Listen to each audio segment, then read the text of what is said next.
Yo, guys, what's up? Welcome to another coaching lesson. And today is a double header. We got two coaching lessons in one. And it was pretty cool. Actually, I got emailed by um, a woman named Kai, and she wanted to buy her husband 2 hours of coaching, and then sent me his email and sent me off to David, the man and the man we're talking about here, the husband. And David has requested one coaching lesson. One of these hours of coaching is for him, and one of these coaching lessons is for his brother in kind of like a replay format where we'll kind of like talk about how his brother plays as well. So it's kind of like a back-to-back coaching session going on here. So yeah, it's pretty cool. Sometimes that kind of stuff happens where like someone's like, "Hey, I want to buy coaching for a friend of mine," or like my daughter, my son, my husband, stuff like that. Yeah, coaching the whole fam, dude. It's pretty sick. And David, I'm gonna give you a call right now. And yeah, let's get this coaching lesson going, underway. What's up, dude?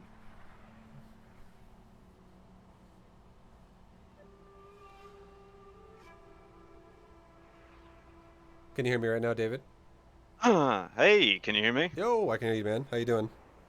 Nice, good. How are you? It's coming in all right? Yeah, no, you sound good. I'm doing pretty good. I'm chilling, just streaming it up. Yeah, sorry to hear about you know, that's pretty crazy. The Anyway, Yeah, no, the weather problems. yeah, water's a scary thing. Yeah, Water's no, scary. it's okay. It's fine. Um, but yeah, man. So we got a bit of things to talk about here with StarCraft. So I guess just go ahead and I know we're gonna talk about your brother. I know you said he's Terran. And I guess we can talk about that a little bit later. But for now, while we talk about what's going on with you, just let me know where you're at inside StarCraft 2, League, and all that stuff, and we'll kind of go from there. Sure, man. Well, I don't really play that often, so I was kind of like, thanks for the gift, Kai. What the fuck? No, but Okay. I love your stream and all that. It's great. It actually, I'm plat 3, I think is the first plat, right? And yeah, I play like, I don't know, 1 to 5 ladder games a year or something, kind of. Okay. Anyway, yeah. But the point is, I watched a match a year ago, and I was like, Jesus, this guy Oh, it's me. All right. So your stream is really awesome. It's helped a lot. There are a lot of things, obviously, I can improve, but I kind of wanted to take this as like, hey, watch this replay because this motherfucker put a side core in my natural, and I'm like, what the hell is going on with StarCraft? But anyway. Yeah. Um, I mean, I guess I can be less brutal on you because I maybe not focus so much on macro mechanics here. If you only play 1 to 5 games a year, all uh, right, I don't want to waste your time. I know yeah, it's that's all good. valuable, but I know there's a lot I obviously can learn from you, and I want you to take a look at it. I don't want you to just be like, all right, fuck this guy. Let's play Age of Empires. I don't even know what the hell that game Yeah, is. it's But okay. you Not. know, Yeah. I'm more interested kind of in the philosophy of like, yeah, macro seems like the bedrock to actually how to play this game, Yeah. but aggression, maybe I just got to get the rage out. I don't know, but it's like I'd rather be attacking these people, Well, but I'll say you know. this, okay? If you're actually only gonna play like 1, 2, 3, 4, 5 games a year, Right. and you want to learn like just show me an all in, and that's every game. That's my go-to all in. It's all I'm gonna do.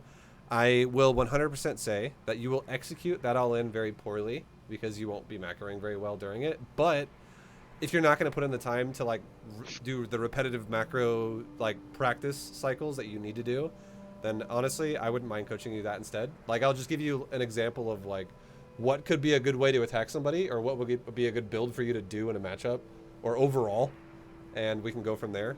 I'm totally fine doing that because Right. Yep. Sorry. oh, it's just the last thing I was gonna say is it really the macro is by far the most important thing about this game. But if you're not gonna practice it to actually get it down, it doesn't matter anyways. So If you just got to pro brush everybody, then what the hell are we talking about? yeah, let's talk No, about but that. like that's that's kind of the mental dissonance I have about it because it's like it's very obvious that macro and all that is it's like, hey, if you don't have this, it really doesn't matter what you're doing because it's all kind of shitty anyway. So Yeah. go play Counter-Strike, shut up. So I'm definitely gonna keep working on that. And I actually, most of the games I play are actually just against AI, honestly, just to check my timings and stuff like that. So Sure. yeah. Okay. So I appreciate it. Yeah. Yeah. All right, so I don't think you did tell me that your race that you are and the rest of it. So Oh, Protoss. Yeah, okay, sorry. and Yeah. Yeah. did you say you're in plat usually? Yeah, I'm in Plat 3 now. I Okay, don't know how the hell that happened, but sure, yeah, it nice, happened. great, Yeah. awesome, dude. Okay, well we can talk about some whatever floats your boat in terms of an all in. We can definitely go into something like that, and we can also jump into your replay too and check out your replay, see what's going on.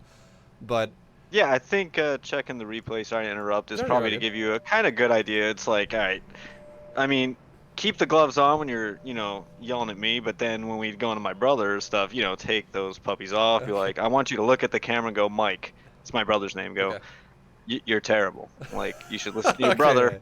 Yeah. You're Does terrible. he play more than 5 games a year? He Okay, does, well it's but gonna be more. Macro will help him a bit more then. all right. Okay, so here's the easiest way to do this, I would say. Just if you titled the replay that you want to look at, just Yeah. search it like inside your computer.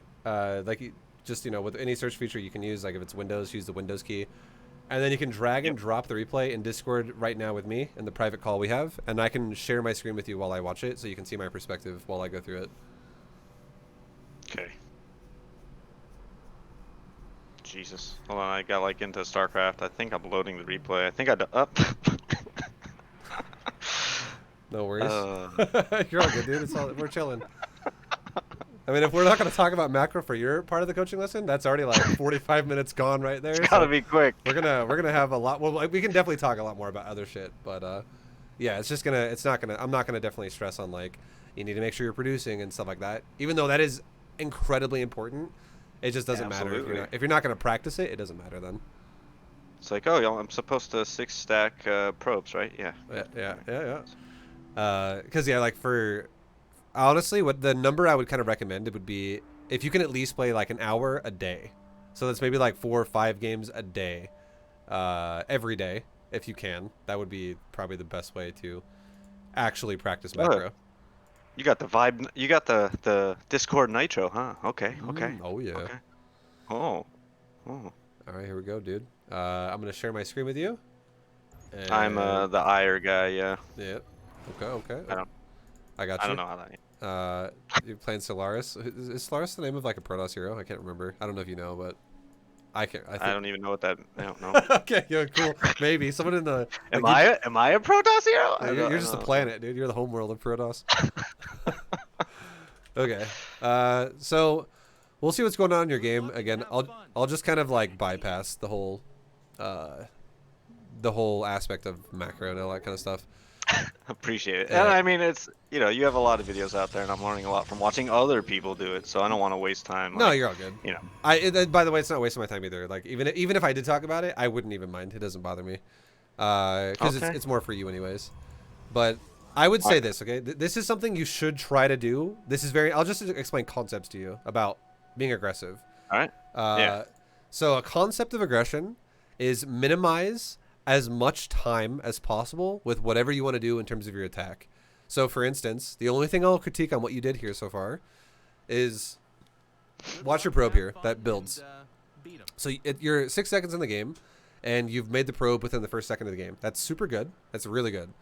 But you'd let this probe rally into the mineral line, and you make another, and you wait, and you wait, and you wait. And now, if you go back, Yeah. if we go back here to just like 17 seconds or so, you're gonna have enough money to build a pylon.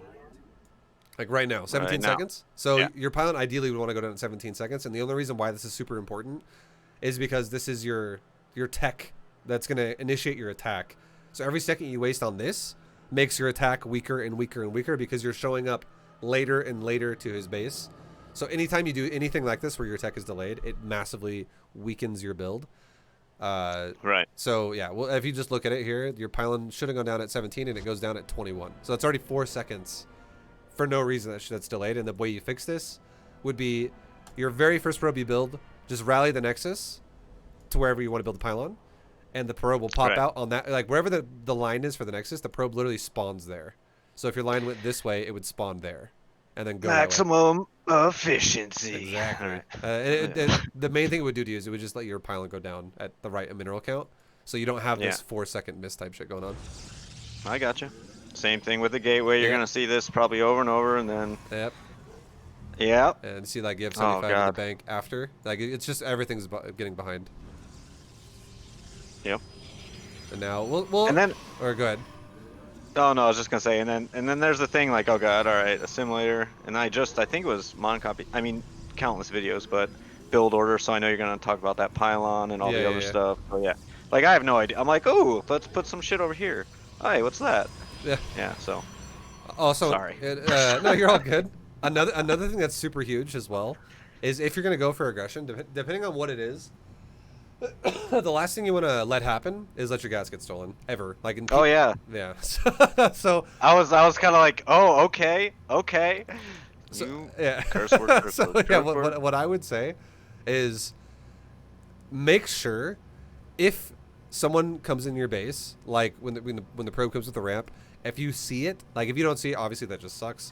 But if you see it, legit just take care of the gas like right away, especially if it's a PvP. Yeah. Because if he builds that gas, you are not killing that gas. It also happens with Zerg players, but Zergs generally don't send a drone to scout you very often. I feel like it's more rare because they have overlords that can do it for them. But Right. yeah, but this sucks really hard for you.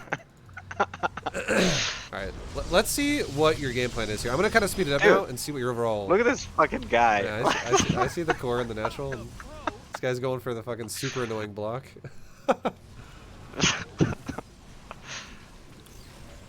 Okay, so you are 4-gating right now, and you're expanding. So this is that moment where the one concept I really want you to take away from this is if you have like if there's like imagine like a tree, okay, with branches where like the trunk is like the start of the game and it should develop. Wait. Hold on, Vibe. I just want to savor the Vibe analogy time. All right, I'm ready. All right, go ahead. Yeah, All yeah. right. Sit back in your chair, recline. All right. I want you to close your eyes and visualize, okay? Okay. All right, I got it. Yeah. Okay. So, you got a tree, okay? There's nothing. It's a white space with a tree in it. Just the tree. All right.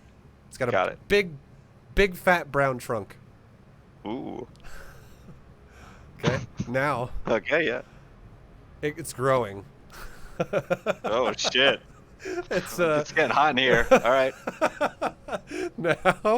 Now, a branch is forming, and this branch can either go left or right. Left. Always a little bit to one way, Yeah, isn't it? no. You So know? most people curve to the left, right? So when you go, Okay. when you go to the left, that's going to be your general expansion. It's going to be like, oh, I got a 1-gate expand going on. It's very standard. It's the normal. It's the normie route. Or you can curve to the right. Okay, this is a bit more awkward. It's a little less common, but Right. branching to the right is usually that it just develops aggression. Okay, that's the aggression side of things. It's not the macro side of things. So curving to the right with a branch is more like a 4-gate, which is what you have. Curving to the left is more of like a macro economical situation, which is the nexus that you just started, and you cannot do both. You have to pick the branch, because what you did now, you have you know those, like when you were a kid, you have those crazy straws where like the liquid swirls like 4 times into your mouth. Was I supposed to throw those away? Yeah. No. So yeah. no, basically you've done that to your tree. It has like crazy straw branches, and Yeah. now imagine. And I think that's kind of the main problem, right? Yeah. Is like I want the 4-gate kind of. All right. Yeah. No. I hear you. Go on. Sorry. No, yeah, it's basically your build. It's like it's going down one route and then it curves backwards to the other one, and all it does is it slows both of them down. It's like if it's like it'd be like, imagine if you, now here's another analogy, okay? Now imagine you're sitting at a table and you're competing against one other guy for $10,000, and the objective is who can drink the liquid in the glass faster. But he's got like a if you guys know what like a boba straw is, he's got a fucking boba straw. It's like a straight line and it's super wide, and maximum liquid can go through that. And you have like a 10-foot long crazy straw that goes around the back of your seat, and then down against the floor, and then back up into your mouth, and it has swirls throughout all of it. And then there's like like a buzzer that starts, and you both have to drink the same amount of liquid, and you're trying to beat him with a crazy straw, and he's just got a boba straw, and you're never gonna win because it's just super inefficient about how you're gonna do that. So that's essentially what you're doing to yourself with with this. It creates all this extra wasted time. That was a very hipster analogy, by the way. I mean, Don't worry, I get what you're saying. I got you. Yeah, Yeah, no, it's all good. yeah, Dude, what are you, like Boba's great. California or something? Dude, Boba's great. I actually had one of my friends for legit, actually, who lives in California. He introduced me to boba and pho, and I was like, I've never had it before. And then the first time I had it, I was like, that's fucking amazing. I'm gonna eat this all the time now. And Change your life. Yeah, dude, it's so good. Nice. If you know who it is, I don't know how familiar you are with like casters and players from like Wings of Liberty, but his name is Greytort. He used to be like a pro gamer, and then he casted for like NASL and stuff. Cool. Yeah, but he introduced me to pho, and he is fucking amazing. Changed my life. Pho. Okay. It's All so right. good. But yeah, so basically your 4-gate here, it's just it's appropriate. I would say it's the only thing bad about your 4-gate idea wise would be the fact that your gas got stolen. That kind of sucks. So you're like, oh, my aggression's gonna be weaker now.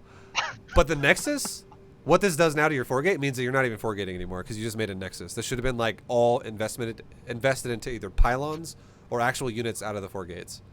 Right. So there was no need to build 4-gates essentially. And if your plan is to be aggressive, you just want to maximize that aggression. Right. So now you're kind of setting up your units in front of your base. You're fully saturating your natural. You're making more units with your 4-gate. Check this out. Don't freak out. Don't. I was like Don't freak out. Don't freak out. Right. So like right now you're at 6 minutes and you have 10 units. You could check this out now. We'll go back. Okay. We'll go back. Okay. So 6 minutes was 10 units, right? Let's look at when your gateways were done. But they're quality units. They're like the strongest FA units you've ever seen in your life. I know. They're super good. They're very strong. They're like Spartan units. Yeah. So check this out. At 2 minutes and 10 seconds, your gateway was done, or your cyber core was done, and you could make a unit every 30 seconds, just out of this one gateway.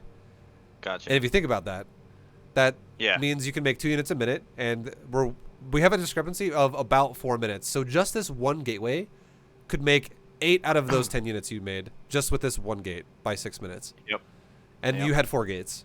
So realistically, you could have been where you were, and instead of at 6 minutes, you probably could have been there around like 4 minutes, which if that would mean you didn't build a nexus at your natural. That's the only thing. It's just like we're talking about those curving branches, right? It's just you gotta pick one way and stick to it. So if you're gonna go aggression with a 4-gate, you fucking attack with a 4-gate. You don't go 4-gate and then expand.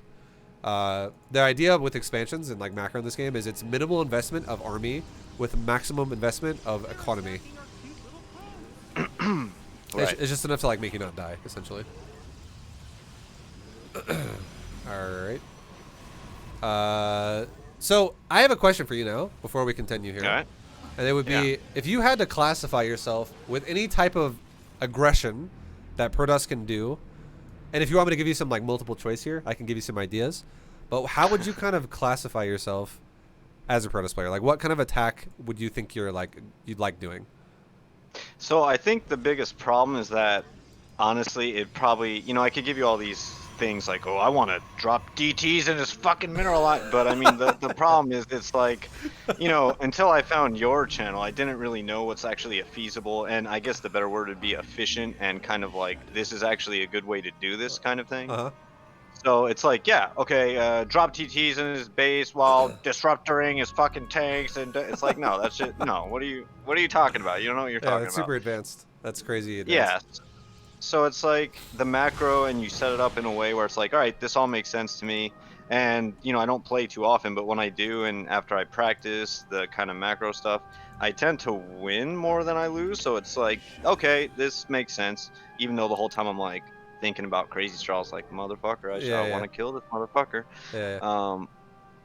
I think death balling kind of stuff, if I practice, I could probably, I could get it down with them, like, the macro micro kind of thing. But I'm starting to, sorry to keep talking, I'm starting to lean more towards like, it's kind of going to be like a harass thing I like, but also it seems to me in my mind that macro would have to kind of continue that whole thing, and if the harass doesn't outright kill them, then it just turns into more advanced kind of fighting later down the line while still fucking with their mind marbles. Yeah. Okay. So I would say this, okay? Yeah. there's a lot of everything you just said right there. I mean, there's a lot of heart in that. There's a lot of there's a lot of like gusto, I guess. But the one common denominator of everything you said right there was you need a macro. Like you have to macro to do all of it. So if you only want to play like 5 games a year, here's what I would recommend something for you. Okay. Yeah. Either become like a dirty cannon rusher, or I love it. Or you could do a build that's like, let's say you go for 1 gate core in your main base, maybe 2 gate core in your main base. Make it look somewhat standard, and then you could start initially making a couple units out of this. You save chrono boost for your core, and you just constantly chrono boost your core, and you could proxy the rest of your gates all the way to like 4 or 5 gates. Nice. So a build like that would be right up your alley. Or a cannon. I'm gonna be one of those guys. Yeah, huh? no, you need to. Like, if you're gonna play 5 games a year, I would not be like, okay, we're gonna need to do some multitask of harassing and macroing at the same time, and we're gonna do a 4-base timing. Like, no. That's that kind of shit takes like an hour a day minimum to like get good at. I wanna practice for 500 hours a month, and I want to play 1 ladder game a year. That's what I wanted. Yeah, No, just right. I get Exactly. Yeah. I get it. Or like another build that would be good for you would be like proxy Stargate. Like, be that guy that proxies Void Rays, because these kinds of builds are builds that you could literally walk into the game and have no actual macro repetition. You're like, in the first 3 minutes I've already made fucking 12 mistakes, but I got there, and now I'm all-inning this guy, and there's still a chance I can still win here, because if my opponent plays too greedy, I can kill him. You know, the more you say it out loud, the more I get like this dirty feeling. I think I'll just keep macroing because I don't want to be that guy. Really. That's what you have to be. Hold on though, if you only want to play 5 games a year, you cannot macro off 5 games a year. Like, I'll say this: if you macro 5 games a year, and you want me to give you real information, I would be saying many things about your play. About like, what? Yeah, thank you. This is bad. This is not this. Nope. And the biggest one of all that I would honestly say that seriously the biggest thing that has fucked up your macro is that you went 1 gate into a core, and that could go into an expansion, which is fine, but you went 1 gate core 4 gate into an expansion, and it means that you're not utilizing your 4 gates properly because you can't afford it, because now you're also expanding, and you're also not expanding properly because you're super far behind. So it was more to be like, hey, Solaris, look at all my gates. You better back the fuck up and get out of my mineral line. Right. And then, exactly. It's an intimidation factor. But you know what the funny thing is? A lot of people in lower leagues, they're always like, I'm going to meta my opponent. And their opponent's like, I don't fucking know what he's doing. He could be doing anything. Like, they don't even know what you're doing. You can't even like meta them. That's a good point. They meta themselves. They're like, I fucking have no idea. He could have mothership right now. That'd be great. But check this out, okay? If we're going to talk about macro, and we're going to talk about like platinum level macro, okay? Yeah. You should actually, there's something I made recently called a 2-minute rule. It's every 2 minutes you expand. So right now, your natural should have gone down at 2 minutes. Your 3rd base should have gone down at 4 minutes. And your 4th base should have gone down at 6 minutes. Yeah. And your 5th base should go down at 8 minutes. So right now, you're taking your 3rd base at 7 minutes. So you're super far behind. This 3rd base should have gone down at 4 minutes. I had a problem in my natural. Yeah? No. That's the best. I hear what you're saying. That's like proper macro, because with what we're with that kind of macro, that's the kind of shit where you'd max out right around 10 minutes, roughly, give or take like a minute. Like, you might max out at 9:25, you might max out at 10:32. Depending on exactly how like good the game's going for you, and maybe there's a little bit of harass here and there, but in general, around 10 minutes, within a minute. Your build right here, though, if I fast forward this game, I honestly think there's a chance you might never max, or maybe you max out at like 12 minutes, or like almost like 13 minutes. Like, I honestly would go with the chance though. There's a chance you never max ever, because I imagine there's gonna be some fights that happen and it's just never gonna max out. That just means that if that's how the macro is going, there's some fundamental problems with it, which is what we talked about already to a degree. Which is, I think the production and using it when I have it as well, like, actually first off figuring out like the appropriate time to add all the gates and all that other kind of stuff if I'm going macro, and then actually keeping uptime on it is, because he keeps doing this kind of I'm like, oh yeah. But check this out though. If someone does the shit like, I'm gonna point this out too, because look at this. This is what everybody who like we don't have to go too deep into this unless you want to start switching more into this, but everybody it's like a misconception of the game because there's so many times when someone's like, "ViBE, you like," I actually read this as a YouTube comment on one of my recent coaching lessons I did about 2 days ago, and the comment was something like this, and they said, "ViBE, you spend so much time talking about how people need to like make a worker at the start of the game and how they need to stack their mineral patches and about how they need to keep making probes and about how they need to like not supply like build the pylon at the correct time." And this is all stuff that is so irrelevant because it's only the first like 30 seconds of the game when there's so many more important things that are going on in the game that you never talk about that are actually important. Like, for instance, in this guy's mind that said something like that, this warp prism. He's like, "You see, ViBE, you tell me about fucking probes in the first 30 seconds, but this guy's got a prism and he just warped in zealots in my mineral line. 4 zealots are attacking my mineral line." And quit. No, I mean, like, yeah, but if you're making probes, I mean, it's like, all right, what are they gonna kill? no, 5 like probes? I don't yeah, know. like it's one of these things where if we're at 7 minutes and 49 seconds, your probe count at this, if you do the 2-minute roll I just was talking about a minute ago, your probe count right now should be at like 82. Like right now. That's and crazy. This guy's That's at crazy. 40 fucking 1. He's at like half of what he should have. He also only has 2 bases at 8 minutes. Well, hey in the man, game. he's microing a prism, dude. And, I mean, yeah, exactly, right? And look at his fucking natural. He's got 2 fucking probes missing on one of those gases. And he's got half a mineral line saturated at 8 minutes. And look at his maybe main. he should watch your videos. You know? Exactly. This is the average problem of a platinum player. This is the kind of plat. Well, this is the kind of shit where people don't realize this, but even if this guy ever gets to Diamond League, he will immediately fall back into Platinum. He'll be that guy that goes, I'm a Platinum 2 player playing at a Diamond 3 level. And, you know, it's like, are you Diamond right now? No. Well, I was Diamond one time for like 2 days, and then I got kicked out again. And it's because he does not realize that what's happening to his build is he's like, I'm going to kill some of your workers right now. But he like doesn't even properly make an economy himself at all. It's like so fucking gone beyond the point of like not good here. And he puts himself in a situation where he focuses so hard on trying to disrupt your build that he just completely destroys his own build.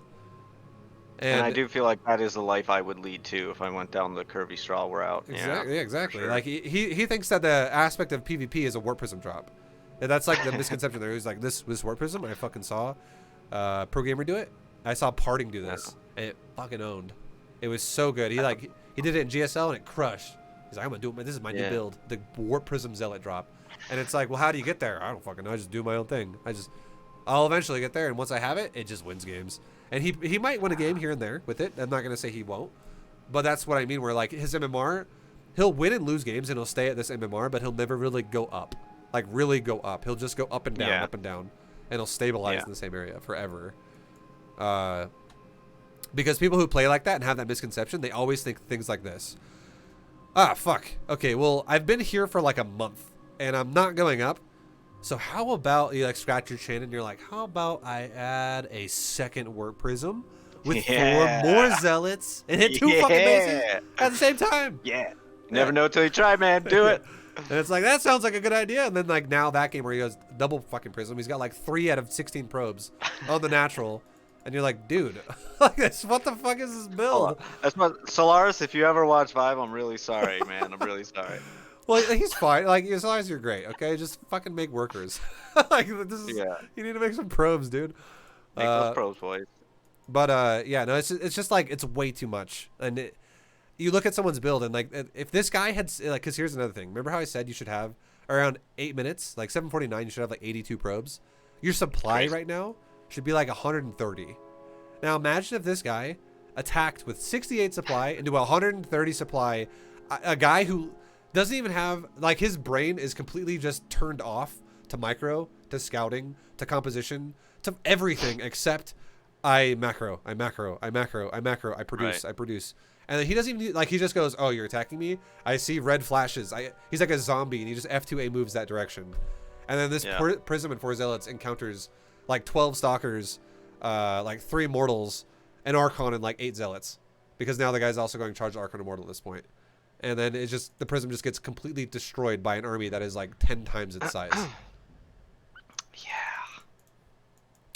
So Yeah.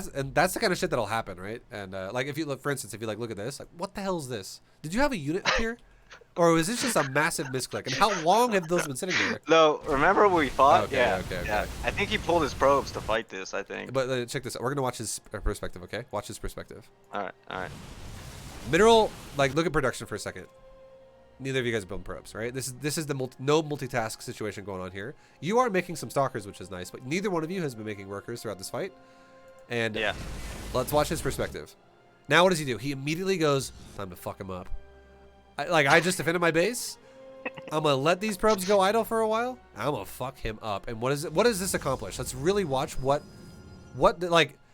Oh, hold on. You know what we should actually do? Go back for a second and let's look at the last time he built a probe. Just for the sake of like what not multitasking does to you. So he's got one probe finishing at 6:05. A probe finished, right? Yeah. And now let's speed it up a little bit and see. Okay, now another one are being made. Okay, that's good. So now at 6 minutes and 20 seconds, these probes are done. And now is another one going to start? I think this is around the time when you attack. So 6:20, no probes have been. Okay, there we go. Another one starting now. Speed it up. Plot, dude. 6:45. I know. I know I'm ripping into this guy a little bit right now, but it's this is not even just this guy. This is everybody in platinum. Yeah. This is I'm just like generalizing like everybody. Yeah. Maybe I should play more. Maybe I can get diamond. I don't know. You could do 100%. You could. Huh. So Well. at 6:40, that was the last time he did a probe, and now no probes are being made, and we'll just times 4 this until he starts another probe. So 6:40 was the last time he made a probe, and now he starts the attack. So I'll write this down. 6:40 was last probe, and 7:20 attack, prism attack. Okay, now let's see how long this goes on for. Look at the production. There's still no probes. You're making probes, but he's not. He's already not made a probe for a full minute. And those probes have been sitting there in front of his base for a full fucking minute and counting. Everyone needs cheerleaders, man. You know. You know. Yeah, okay. And then now he's still flying the prism around. We're now going on 2 minutes of zero economy management. And he is just really trying hard to make these 4 zealots at a time win the game. He finally looks back at his base at 9 minutes. And he starts a probe.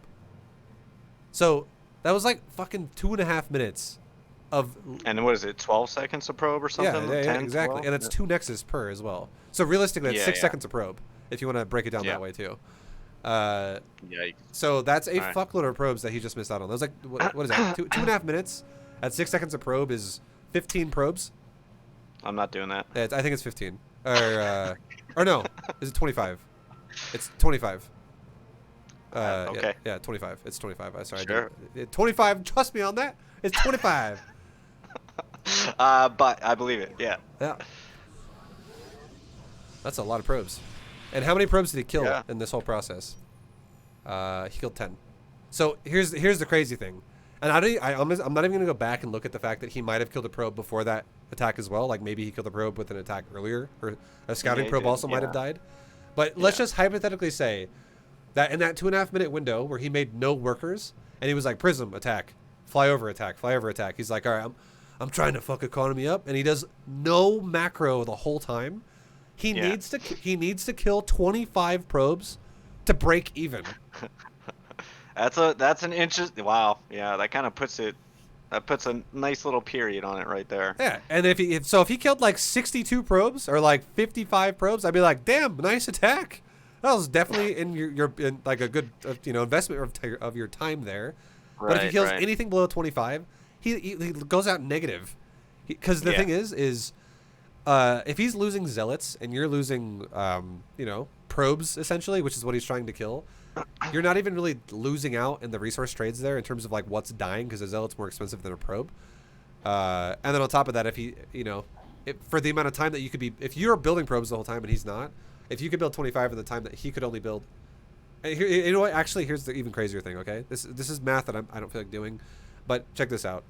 When he did that attack, you actually were on a third base already, so he could have made 25, and to kill 25 would have made it like breaking even. But realistically, he needs to kill even more, because you could make a third more than that again because you have a third nexus.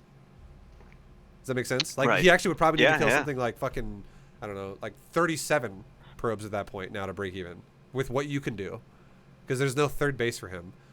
So it's fucked. Like when people go down that road and they just like don't accomplish a whole lot with attacking because their macro is just off. You go, it's fucked.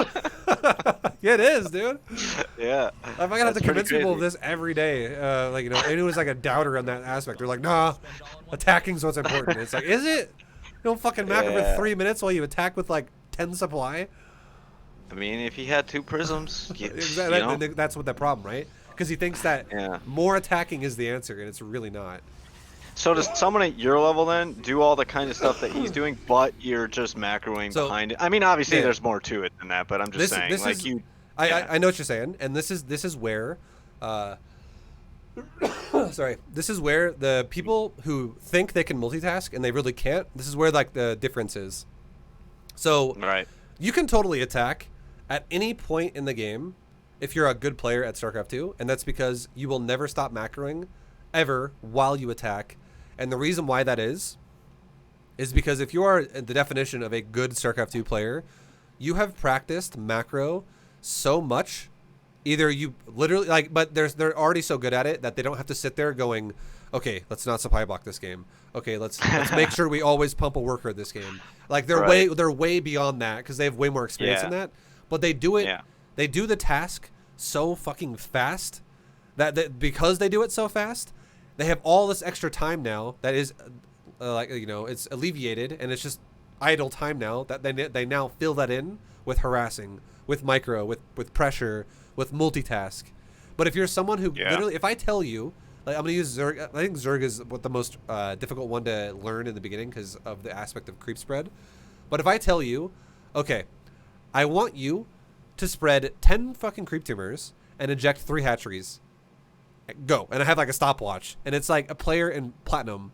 It's probably going to take that Platinum player about 9 seconds to do that process. Or like 8 seconds to do that process. Now, if I tell a player who's Masters or like GM to do that process, it'll take that player probably 2.5 seconds to do that process. Yeah. Like it's, and then it's like, where'd the other 6 seconds go or 7 seconds go? Oh, into microing. Because that player can be like, boom, boom, boom, boom, boom, boom, done. And then the Platinum player is like, because this is what the screen would look like for like a Masters player, right? I'd be like, okay, creep, inject, do it, and they'd be like, okay, go, boom, boom, boom, done. That's like a Masters player, and this is what a Platinum player would be like. They'd be like this. Okay, go ahead and inject your bases and creep spread. They'd be like, okay, okay, yeah, it's true. Yeah. Okay.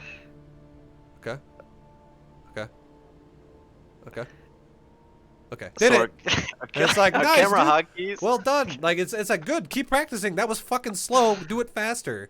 And they're like, no. How about actually? I just fucking micro 3 sets of units. That's actually what I want to do now.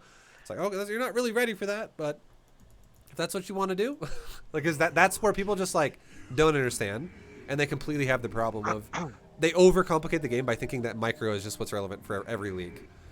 It's really just efficiency, pumping things out is what I'm starting to kind of understand here. 100%, Like you have to keep fucking doing it. If you want a macro, that's where repetition comes in, because you can't just, I can't just tell you, just macro, and you just go, okay, yeah, I'll macro now.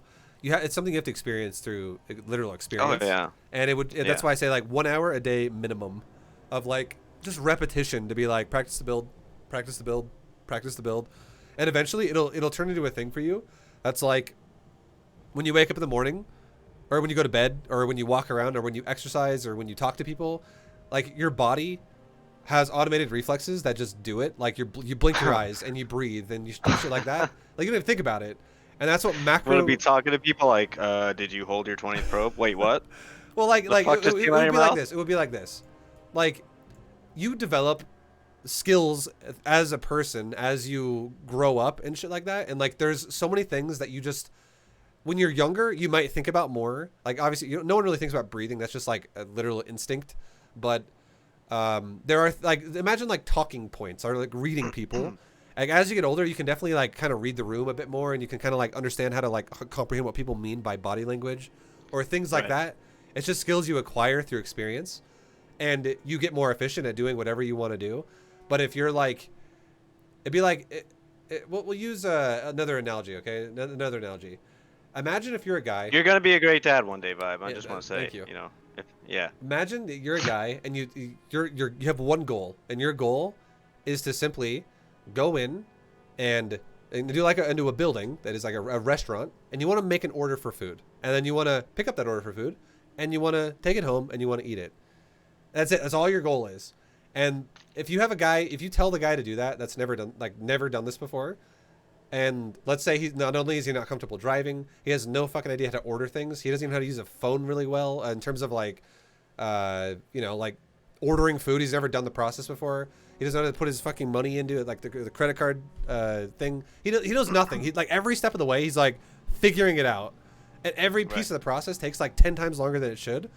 Whereas if you ask a guy who's like 35 and he's done this 10,000 times already in his life, he just bangs it out in 20 seconds. He's like, yeah, I just ordered it, where it's coming, it's on its way, or whatever. Like doing a simple task is super easy once you just know how to do it. But if you don't know how to do it, it feels so complicated because you're like learning how to do it essentially, which is why people in StarCraft 2 that, yes, macro is a fucking simple task, but if you don't know how to do it just efficiently, you'll suck ass at it and you'll never do it properly. And then if you try to, so now let's just say this, let's just say now we're going to extend the analogy. Okay. So if already for the guy who wants to like order food for himself or like go get food for himself, just the process of getting food to his house, if now that's already like stumping him to a degree where he's like, okay, fuck, I got to figure out how to do this now. Now you're like, okay, well now also do it for 10 more people. Like you're ordering food for all 10 people here. He'd be like, oh my fucking, like, okay, this is way hard. Now he's got to take orders from people, make sure he doesn't fuck it up, and make sure he orders the right thing for everybody. And like, let's say you put pressure on him, and you're like, okay, and if you mess up any of the orders, you're paying for all of it. Like you're paying for everybody if you mess anything up. Otherwise, they'll pay for themselves if you don't mess it up. So like, if you put pressure on him too, it's like, okay, this is stressful as fuck now, and I'm not used to dealing with shit like this. This is too much, and that's exactly what happens to people in StarCraft 2, where they're like, I can't even handle macroing right now, but you know what? Let's go ahead and micro and disrupt my opponent's build at the same time. And let's go ahead and do these timings that I see in tournaments where I'm going to set up this fancy attack that's super flashy and needs to be like crisp as fuck. And they're like, and you're like, okay, well, how about you just macro for 5 seconds and you watch them do it and you're like, holy shit, this guy is super slow. Like how the fuck is he going to do the attack if he can't even macro for 5 seconds where nothing's happening? So yeah, I don't know. It's just, it's the point I'm trying to make here is it something that you have to practice a fuckload? To make it automated. Yep. So I don't know. I kind of went on a tangent there. It's I make this point like that was actually the first time I explained it that way, but that's something I do. That concept is something I explain every fucking day. Sorry. No. I guess you have to keep it interesting. You're all good. That's I just want to elaborate on why I kind of went on a fucking tangent there for like 5 minutes about it. But yeah, so like right now for you in this game, like, well, no, I'm gonna look at delivery drivers, be like, you bronze motherfucker, what are you doing? Yeah, right. So like you, in this game, you're taking a forward base. You're both kind of just like falling back to this like weird state of the game where it's just, okay, both of our attacks are kind of awkward. So it's both just kind of go into this macro cycle. But I will say his composition's better than yours. He has Charge the Arcane Immortal, and you have Pure Stalker. What I'll say is it's how you use it. Oh, okay. Well, to be fair, that's not entirely wrong. Right. But yeah, I'll just fuck with you. I know you are. But like the only way Stalkers would beat this is if you fucking had like impeccable Blink Micro and you like kited and you fucking picked his units apart. But if you just A-move this, you're dead. Even though you have better supply, you're still just going to die. Unless he does that, where he just like his whole attack goes in a single file line and kind of like also aggroes the side nexus here. And he also fights near your battery cannon. There's a chance you might hold this now, because you just wasted all the zealots before the Archons even arrived. And like right now, he's warping a prism though, so you have to, That's true. He has a second attack with a prism over here. That is very true. But like at this point, like for instance, if you were to battery overcharge this battery, like one quick button click, and that would change everything here. You'd lose like 0 stalkers because there's not enough units here to really bust through you, because he like part of it is because he also single filed his units to an engagement, and there's not enough Archon and Immortal overall to really. Quick question. Sure. Sorry. No worries. Sorry, I didn't mean to interrupt. This no, is you're like totally a lag fine. thing. Is that overcharge thing new? I don't remember that. I don't know. Is It's that, new. did I just miss that It's for the, new. okay. This is probably because All you play right. 5 games a year. Yeah, that got patched into the game. I think like about like a year and a half ago, something around there. Okay. It's more recent. It definitely didn't come out at the start And of Legacy of the Void. that's for units, right? Not building shields. It's Like it so just, yeah. It's no, it's everything. So what it does is it's got a 60-second cooldown, and like notice how there's a radius, this little line here around the Nexus.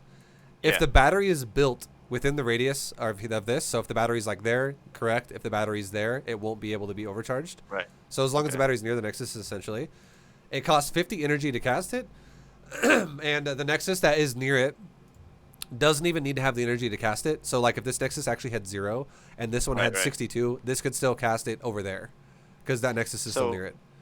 And I guess because oh, sorry. Yeah. I Go. was gonna say, and what it does is it automatically will heal like military first, so it heals cannons and units, and it also heals probes, even though probes aren't really military.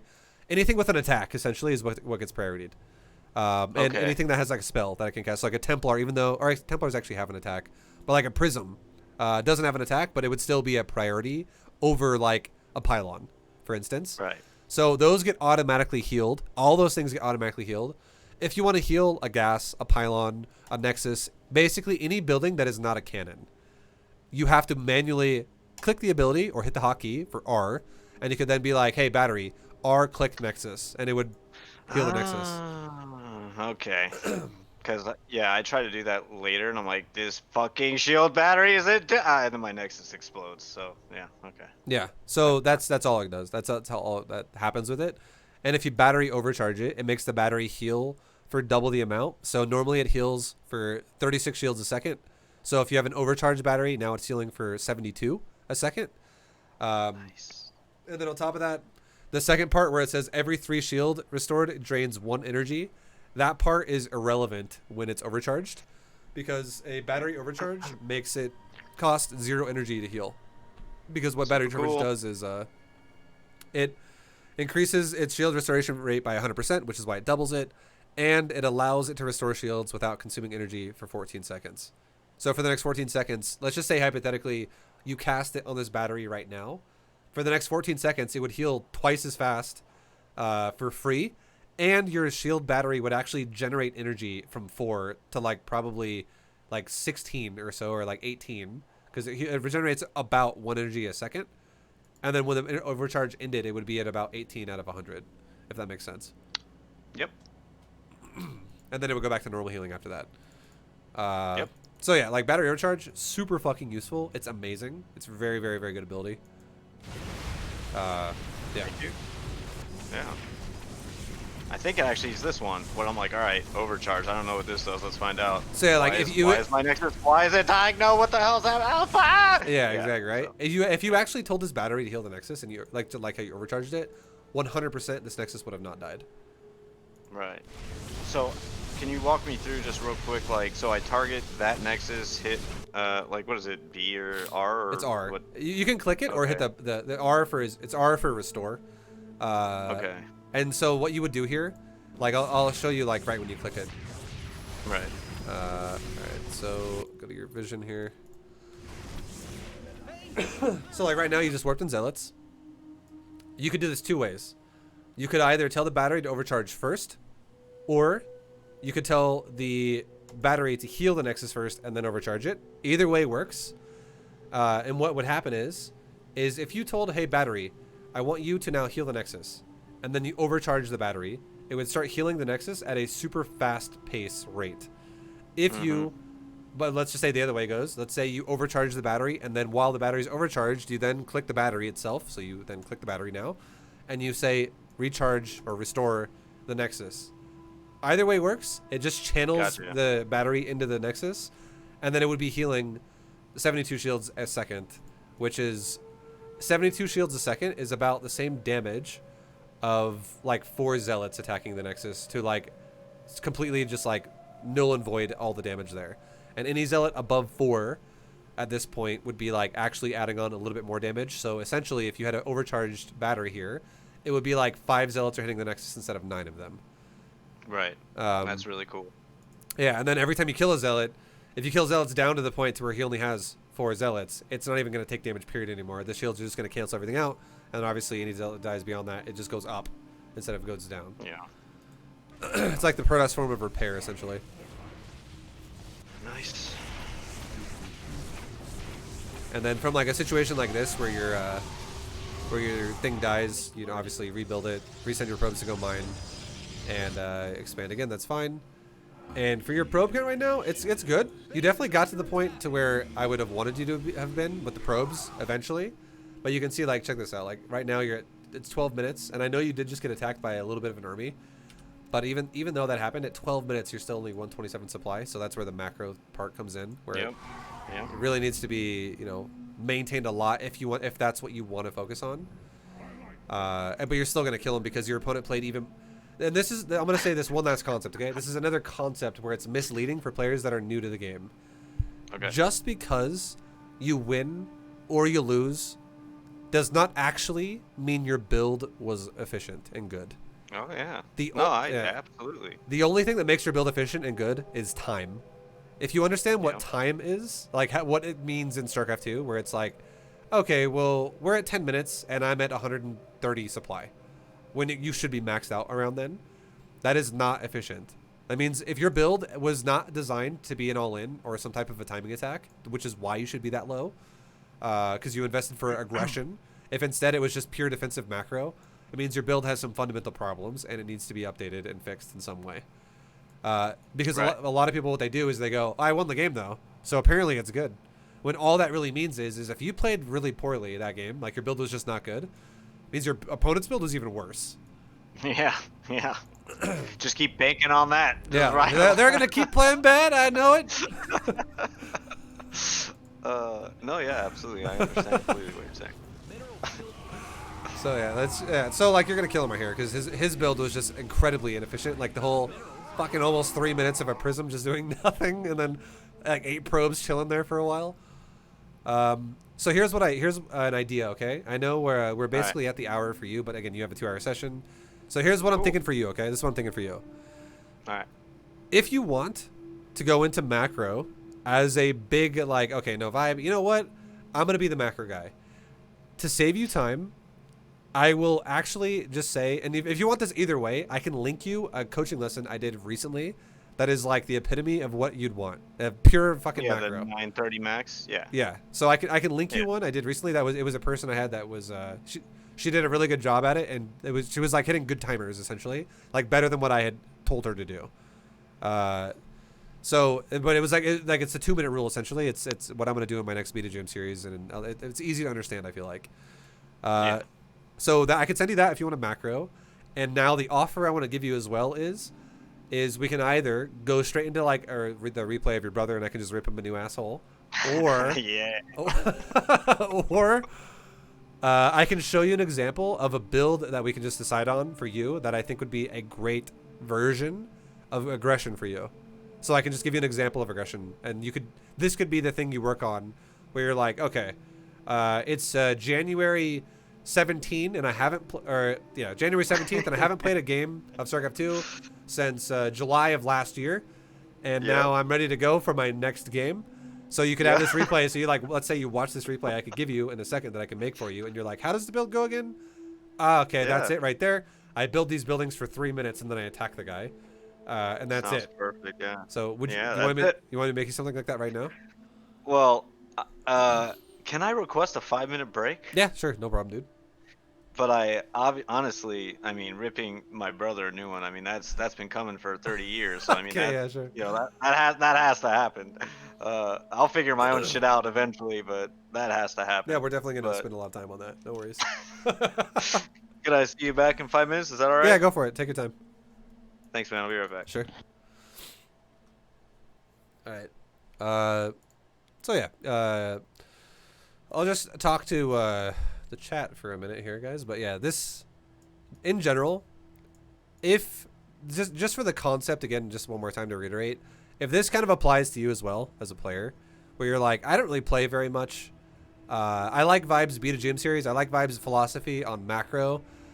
that's fine. Just know that if you want to actually do that, you have to put in some effort to actually get it down and learn it. You can, but if you're like, for instance, David here, who we're talking to today, where if you genuinely play like one game every 2 months or every 3 months, you're never gonna have enough time invested to actually get macro down, because it takes repetition. It needs to be automated, and if you play that little, it'll never be automated. So if you're that kind of a player and you actually want to win games, you might as well do the cheap route, which is never going to take you as high as a solid macro player could go.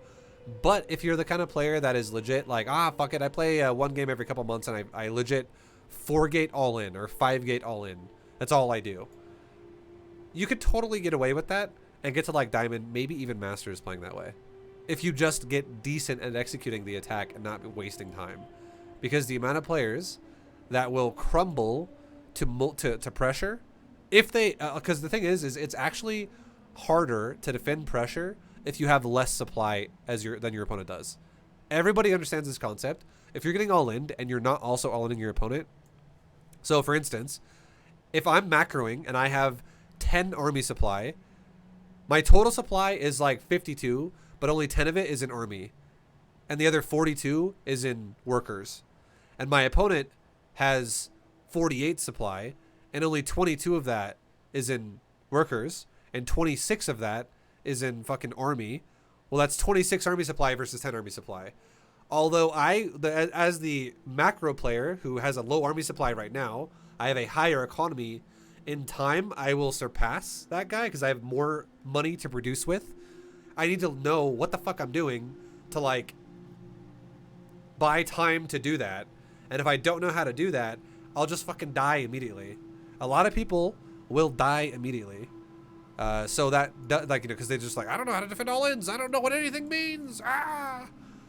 So that definitely can happen. And if you're the kind of player that's going to not invest the amount of time it takes to macro properly, that would be more for you. Like what I feel like, because again, I'm going to ask David when he comes back. I'm going to ask him one more time if he wants me to show him an example. If he says yes, exactly what he would want. I would probably recommend like proxy gateway, like proxy gate, warp gate all in, something super easy. But yeah, if you macro guys, you need to be have repetition there. It has to happen, otherwise you're gonna have some problems. Sorry about that. Thanks for waiting. No, you're all good, dude. No worries. All right, so what I was saying while you were gone was just kind of talking about the idea of, you know, a build again. And would you like me to show you just like a proxy warp gate all in done efficiently?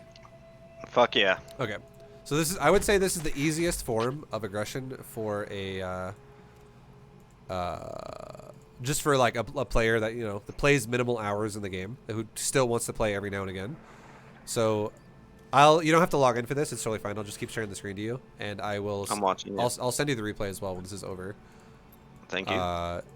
But everything we're going to do here is going to be for the purpose of a fast all-in. It's just prioritizing, like, getting that all-in done as quick as possible and being very efficient about it once we do it. All right. So they're going to be like a plan B once it fails, or is this no? just like, This is it. This is it. You just fucking go for it. If you ever plan for a plan B, like, your all-in sucks then, because it just means you're not going to actually commit to it as much as you should be. The more you commit to an all-in, the higher chance it will not fail. Also, let's restart this because I didn't make a worker. I didn't make a worker, so it's already like shit. Wow, high stakes. All right, high stakes. High stakes. All right. Okay, round like mulligan, round 2. Palm sweaty. Here we go. Yep. I said make worker, but it was like during the countdown, so it didn't count. Okay. Now this is for real. Okay, that was just a test run. I could do that. No, I want to give you a good example. Okay, so now, first things first, get your mouse over the Nexus, build a worker. Once you build a worker, you can fuck with the probes and try to move a couple to like the side patches if you want. That's not mandatory, it's whatever. Just make a worker. Now I revalue the Nexus to get ready to make my build look standard and build my pylon on the top of the ramp. And I'm just going to get ready to do, you know, my what looks like a normal expansion. Re-rally my Nexus back to the from my base. With this kind of a build, I would say who gives a fuck about stacking close mineral patches, because if you're not going to practice macro, don't practice anything. Just practice not fucking the timing of the build up. So now we're going to pull probe down. We're going to build up gateway right away, right when we have 150 minerals. Send the probe back to mining. We're going to chrono boost the nexus once. We are now going to build a gas. We're going to go back to mining. And as soon as we have our first probe at 16, okay? 16. This guy is going to rally like somewhere across the map. So the first probe after full saturation of the mineral line. Now we're going to go back to mining out of the gas. And we're going to also build a second gateway really quickly. So rally my nexus to the gas, build gateway number 2, and go back into the gas. Now we're going to build a core here pretty soon when this gateway is done, so we can actually have the tech path to a core. Okay, and let's grab a probe off the gas now. We never want to disrupt the 16 probes in the mineral line. Let's grab this gas probe and let's just go build a core. And then now let's build a new probe and send it to the next gas that we're going to take in a second. Our probe just arrived. So right around the time when you want to build your second gas with probe number 20, essentially, you want to take this guy and go, boom, build a fucking pylon. And then we're going to make a gas here. Right-click the probe on the gas, take the nexus, right-click the gas with it, build one more probe. Guess what? You're done making probes. You're never making another probe all game. Now, we're going to build a gateway. We're going to build a warp gate upgrade. We're going to chrono boost that warp gate upgrade, and we're going to start a stalker. And then we're going to start another stalker as soon as we can afford another stalker, which is going to be very, very, very soon. And we're going to make another stalker.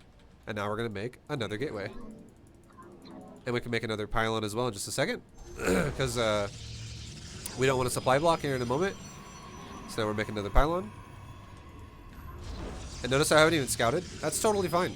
It's totally fine. We're going to make one final gateway just in case we... This is like a... Like 4 gate's perfect, but 5 gate is just in case you kind of fuck your macro up ever. You have a little bit of like extra to like spend in case you miss a couple seconds of your macro. It'll help you spend your money better. And now let's group up our first 2 stalkers. Let's chrono boost our warp gate one more time. And let's go attack him. We can make another pylon like right here. Start leapfrogging the pylons forward. This way we can make proxy batteries if we really want to get really crazy with this shit. And look at the warp gate. Let's go ahead and when we can, chrono boost it one final time, which is very soon. So maybe have the stalkers wait here for just a second to add our proxy.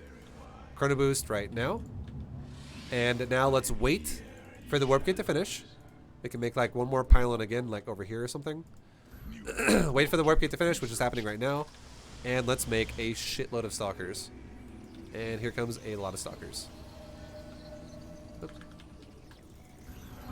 There you go.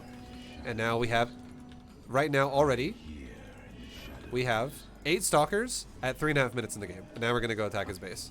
And this is when you would just do your all in. You can be like, cool, let's go attack now. And that's your whole build. Try to always make sure as well when you build a stalker with this build, don't build stalkers in the forward pylons. Just if you think it would be a good idea, you can make a battery like proxied like this. If you're going to like try to bust into like a base that's like walled off and you're like, okay, I want to just have a battery there to help or something like that. Otherwise, it's just legit. Make a stalker whenever you can, attack.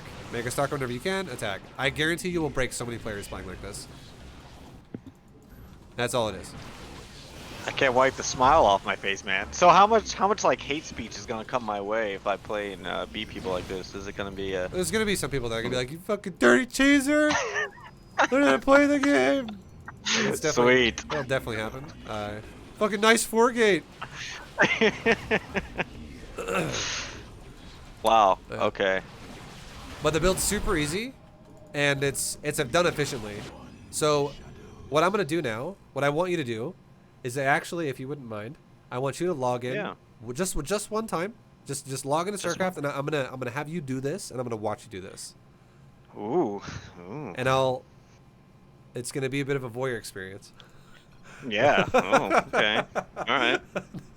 I'm gonna make sure that you kind of like understand the concept of like what you're going for, and just know as well whenever if you ever like forget in the future, like let's say like the next time you play StarCraft 2 5 months from now, you could be like, all right, let's go back to this YouTube video that ViBE linked me, and I'll watch it again, and now you get a refresher on like, okay, that's how the build's done, or you can always also watch the replay. Okay. Yeah. But okay, so let me know when you're on StarCraft 2, then I'll tell you what to do next. I'm on StarCraft 2, yeah. Okay. So now in top left, you can also watch how I do it on my screen too if you want. In top right, you click your avatar. It loads up your profile. In the left side, you'll have a button for ladders. Click that twice. So you click it once. Now it changes. Now there's a Grandmaster button in the same spot. You click that. And now you'll have a list of the Grandmaster list of players. Drag the list down to rank 121 or 120.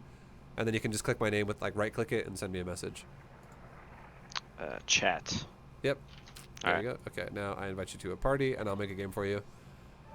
All right. And I'll have you do it once and just make sure you have the idea correct. And again, it's one base fully saturated with one extra probe to build your proxies, and it's 5 gateways. And that's it. And the only thing you chrono boost is your Nexus one time after your first pylon's done, and then you only chrono boost your Cyber Core upgrade. Okay. Oh wait, shit! What am I doing? Oops, sorry. I did not mean to start that game like that. You want me to add you or something? Or? No. It's so if the game started for you, just leave the game. Sorry, my bad. I need to make an AI for you to play and I'll watch. It did not. Okay. Okay. So I see. You're still in the lobby. It just canceled the start. Yeah. Okay, so you can honestly, if you want to, just right-click my name and say make referee, and then right-click the empty spot and say add AI, and then make it not elite because unless you want to. If you want to play elite AI, that's fucking fine. It's up to you. Yeah, bro. Let's do it. Okay, go for it. I don't give a shit. Start game. Yeah, go for it. So yeah, it's 5 gate all in is your plan here. Are you gonna be like the voice over my shoulder, or am I just going for it? I am gonna tell you if I see you're not doing something that you should be. All right. And just remember, the proxy probe is probe 17, so you get 16 out of 16 on the mineral line, and probe 17 goes to build. So you maximize your minerals like right away. And your second pylon is the proxy pylon. Your first pylon is out of the Nexus right now. So you re-rally your Nexus to the ramp for the first pylon. Okay. Build another probe too. Alright.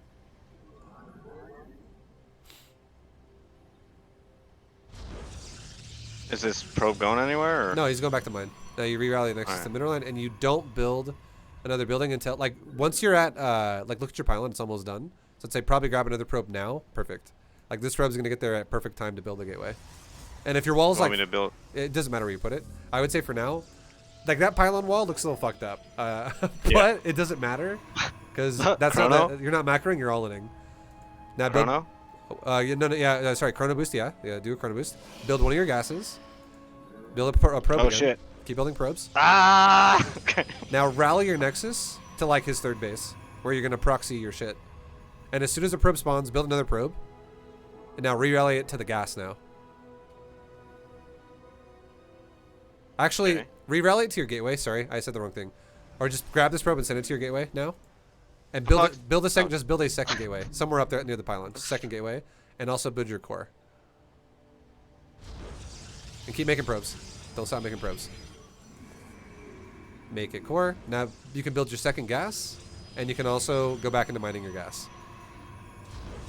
And then as soon as your Nexus is fully done on that first gas, rally the Nexus to the second gas. So rally the Nexus to second gas. Now build your proxy pylon. Does it matter really? Nope. It doesn't give a shit where it is, just as long as you can fit 2 gateways near it. Alright. Am I making more probes? You're making 2 more probes. Because you want to fill up that gas 3 out of 3. So you want 3 out of 3 of both gases, 16 out of 16 on the middle line, and then you're done.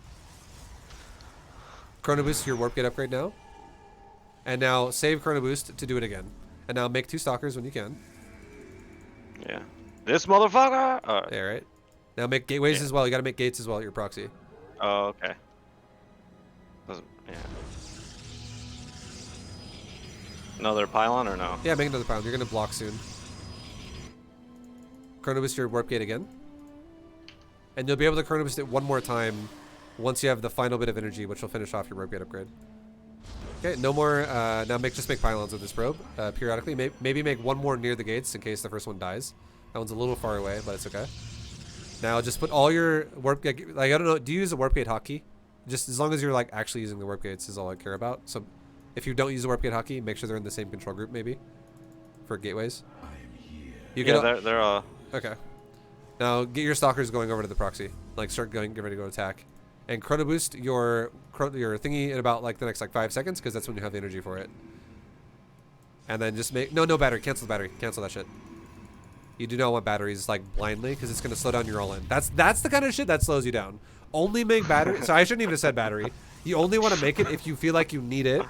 Like if you're pushing into him and he has like cannons or something. But just don't build it ever. For now, just don't even think about it. It's just I shouldn't have said that. Now make stalkers warped in at the proxy.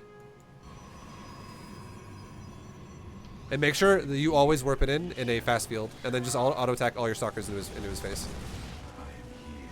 And this is the whole build. You just keep making stalkers as much as you can. Never stop making stalkers.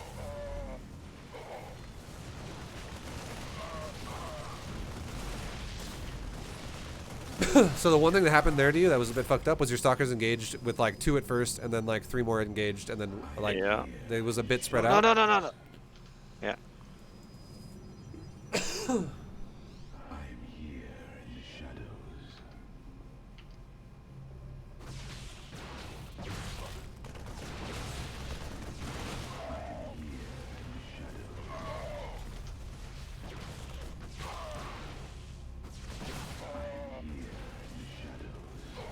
And yeah, if you want to be the dirty ladder play, and keep making stalkers, just break your opponent. Yeah, you're doing the right thing here. So you're like slowly can overpower people. Like obviously this is a fucking elite AI here, but this build will kill players like crazy all the time, just because you overwhelm them if they don't know how to defend properly. And a lot of players in Platinum don't know how to defend properly. I'm kind of scared. Yeah, you should be. Fucking SDV. Yeah. Just keep making stalkers though. Keep pumping, because the thing is if he pulls workers, and you're not losing probes, you're actually winning the game indirectly that way, because you're lowering his economy, and he can keep up with you less and less and less over time. So just never stop pumping stalkers into his face. Gotcha. Thanks, man. That was fun. That was intense. Yeah. Well, yeah, this build right here, just try to hit the timing as fast as you can every time. Like, try to make sure your chrono boosts are all correct and the probe saturation's correct. Like, you don't miss probes for the first up until 22 on the mineral line and the gas. Right. And you'll just break your opponents like this a lot. It'll happen quite often. Not going to say it's at a 100% win rate, because if it did, I would just teach people how to do this instead. This build is not going to win you every game, but yeah. Would you? This is my hidden gem. This is actually how I play myself. Thanks a lot. That was fun. Yeah. So I'll send you my version of that as well, just so you have yeah, please. The crisp version of it that has 0 hiccups, so you can always like have it as a reference. Right. And I'll call it let's call it Rook Replay.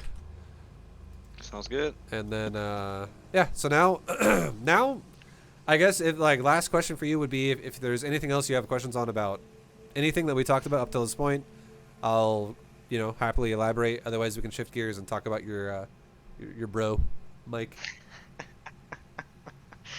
No, I mean, I think you're really thorough and helpful, and now I have a new homework assignment that yeah, that was great. That was fun. You got it. That was good. Think about that build. Just go to sleep for the next week and dream about your 5-gate proxy, and let it sink into your mind, because that's the only way you're gonna be playing this game, because you won't touch StarCraft again for 4 more months.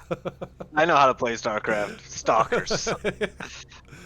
But like, again, I'll also send you the just a generic macro example. So if you actually do want to, you're like, what, I actually want to play a lot more. I want to go for the macro route. I'll send you the video for that. So that's like a whole coaching lesson dedicated to just that. Right. Appreciate it. Yeah, man. And I guess cool. Now the next thing we could do is, if you want to switch gears for your bro, just send me the replay of whatever you want to look at for him, and now I'll go in the traditional, the person who wants to improve as much as possible, which means they need to have a macro focus. And you said he's platinum too, right? Or like as well? I think he was either gold 3 or gold 1 or plat. Yeah, he's around my Okay. Yeah. Sure. I mean, I'm is he your obviously older or better. your younger brother? He's 60 seconds older than me, but Oh shit. I'm Okay. better. Damn, dude. All right. That's cool. Yeah, he's a twin. Yeah, nice. That's cool. You guys, yeah. Yeah. It's so like it could like when you said I'll be back in 5 minutes. I'm actually talking to him now. Well, I mean, yeah, you would know. Okay. He's a lot. Yeah, you would know. Yeah. I'll pretend to be all right. Right. Yeah, I like siege tanks and walls, but Okay. Yeah. Okay. Damn. That's are got. the walls to keep you out, or are they to keep me in? Dude, Yeah, there you go. sounds like he and I would get along really well. That sounds awesome. Fucking Terran. Yeah, yeah. All right. So I'll jump into his replay now, and you're still seeing the StarCraft screen, right? Just to make sure my Discord I'm didn't looking stop. at. Yeah, I'm looking at your. Yeah, Okay. yeah. So this is against you. It's against me, Okay. All right. and it's. So Yeah. I'll be very nice about what his opponent is doing because that's you. I won't say anything about you. Okay. I'll just talk about what he Okay. needs to do better. I didn't know how to stalker rush at this point, so Yeah. There you go, dude. Now, check this out. Just for fun, I'm gonna speed it up and your stalker timing hits at 3 minutes and 30 seconds with 8 stalkers. Let's Okay. look and see what he has at 3 minutes and 30 seconds. All right. Because again, time is the reference that really matters in StarCraft 2. It's not, did it win or lose? You seem like you're getting older. You're talking about time a lot. I Is know, this dude. like an existential Father, thing we gotta I'm worry becoming about? father Or... time. Yeah. Fucking getting all gray beard and shit. So, I mean, Terran actually sees something I would worry about with this stalker thing. Like if they wall off, siege tank, all that. It's like, oh, never mind. Yeah, Okay. that's what I'm saying. Okay. You're like, oh, what if he has a siege tank? Well, Yeah, there would be 8 what if you have a stalkers ghost? right here, right? Like 8 stalkers would be right here right now walking at his base, and he has 0 units. I love it. He has SCVs. So the only way this tank would work is if you actually sat here and you've killed the command center the whole way through, and then his siege tank somehow sieged like right there. So like Right. it's too far away for the stalkers to like come up the ramp and shoot it. And if you genuinely stood there on the ramp and let all your stalkers die to the tank, and like Right. you somehow didn't kill a depot to like even break into his 3 base. minutes? 3 minutes and 30 seconds? That was when you had the 8 stalkers? Yeah, Jesus. that's what I'm saying, dude. If All you right. just do it, like that's What? why, like if you forget, and you're like, you know what, I'm gonna fucking throw down a Nexus, I'm gonna double gas it, and then I'm gonna Where- fully saturate my base, and then I'll fucking attack with 4 gates. It's like, well, now you're When's attacking. the It. Or what's up, sorry? when's the cheese to GM series coming out? It's the only reason why I don't teach that, honestly. This is genuinely how I feel about it, which is why I'm not a huge advocate of it, unless it's someone in your case where you're like, I just don't play the game. If you Yeah. teach someone how to cheese, it's like teaching someone a technique that you know is not going to take them very far, but it's just like easy results for now, and then Right. and then it's just like, well, as soon as like you really get tested, you're just going to lose all the time. And then if you teach Right. someone how to macro, it's like teaching them how to have a strong foundation to really be a good player to their core, and they actually can like be a fucking good player, and they can actually overcome things where like they can start thinking for themselves and shit. Yeah. Like here's an example. Okay, here's an example. Here's an analogy again. Okay. Okay. Imagine that I'm a fucking math teacher at school, like a professor or some shit, and then I have a kid Nice. who just does not understand how to do the formula of whatever we're using for this, to solve these problems. And I have 2 ways I can teach him. I can break it down piece by piece and make it a thorough explanation of how he needs to do each process so that he has the answers or like the tools to get the answers to every problem that arises from that point on. And it's going to be a lot more of a longer, strenuous process, but once he goes through it, he's going to be better off for it. Or I can just hand him my book of answers and be like, okay, well, so you just find where the fucking says problem 22, go to answer 22, and now you have your answer. And he knows how to Right. fucking solve that problem with that book because it's like a cheat. It's literally a cheat sheet. But the second I take it away and I have another problem, he's like, I'm going to guess now. I have no idea. I fucking don't know. So you make him to be like, literally, you just make a weak player if you just teach them how to all in only because they don't know shit about the game. Well, thank you. Well, dude, you have okay. Disclaimer: you gotta play the game to actually macro. No. Well, thank you. Well, great. Yeah. Okay, cool. Yeah. You're like, I can't believe that was a good lesson, man. Thanks. I think. Kai. I think. No, sorry. No. I think. I think actually teaching someone how to all in though, like it will give you satisfaction and fun, which, in my opinion, I feel like that's all you're after, because I don't think Yeah. you're seeking genuine improvement. Because if you did, you'd play the game a lot. Yeah. Oh, okay. That's my opinion, dude. No, like I said, there's a lot of the macro stuff that even over like because I haven't been playing, but I've been watching your stuff and watching Yeah. other people you've coached, and I have been practicing against AI, so it's kind of a misnomer or misleading to say like, oh, I didn't even practice and now I'm better. That's not true. But adding a lot of those foundational macros, which you've seen, are definitely there's still a lot of work that has to be done, but. I mean, I could play people that prism drop me instead of freaking out like, oh fuck, I guess I got to make sentries. Like, what are you talking about? Yeah. So yeah, I see what you're saying. Absolutely. Yeah, no, it's just like one of them is like I can't the biggest thing about macro is I can't tell you how to macro, and that's it. I can only show you how to do it, and then you have to actually do it yourself. Like you have to practice it. Like, and the people the difference, like there's some people out there that they ask me questions like this where they're like, Vibe, how long is it going to take me to get to where I want to be? And usually people that ask that question, I feel like, are the people that would also, like, 15 years ago, 20 years ago, would have went to like Blockbuster and bought like 6-minute abs because they're like, fuck doing a real workout. 6-minute abs for me? Minimum time investment for maximum results? I kind of miss Blockbuster. You Yeah, know? right? It's like, But like, Anyway. if you just want to have like minimal investment of your effort to have maximum return, or like these are the kind of people that as well, like I feel like just fall for like pyramid scheme, where it's like, right. do you want to learn how to make $5,000 from home doing literally Dude. nothing? It's like, yeah. Think about how many coaching lessons you could sell. Like, all right, I got a new cheese for you Yeah, guys. no. It's extra cheesy.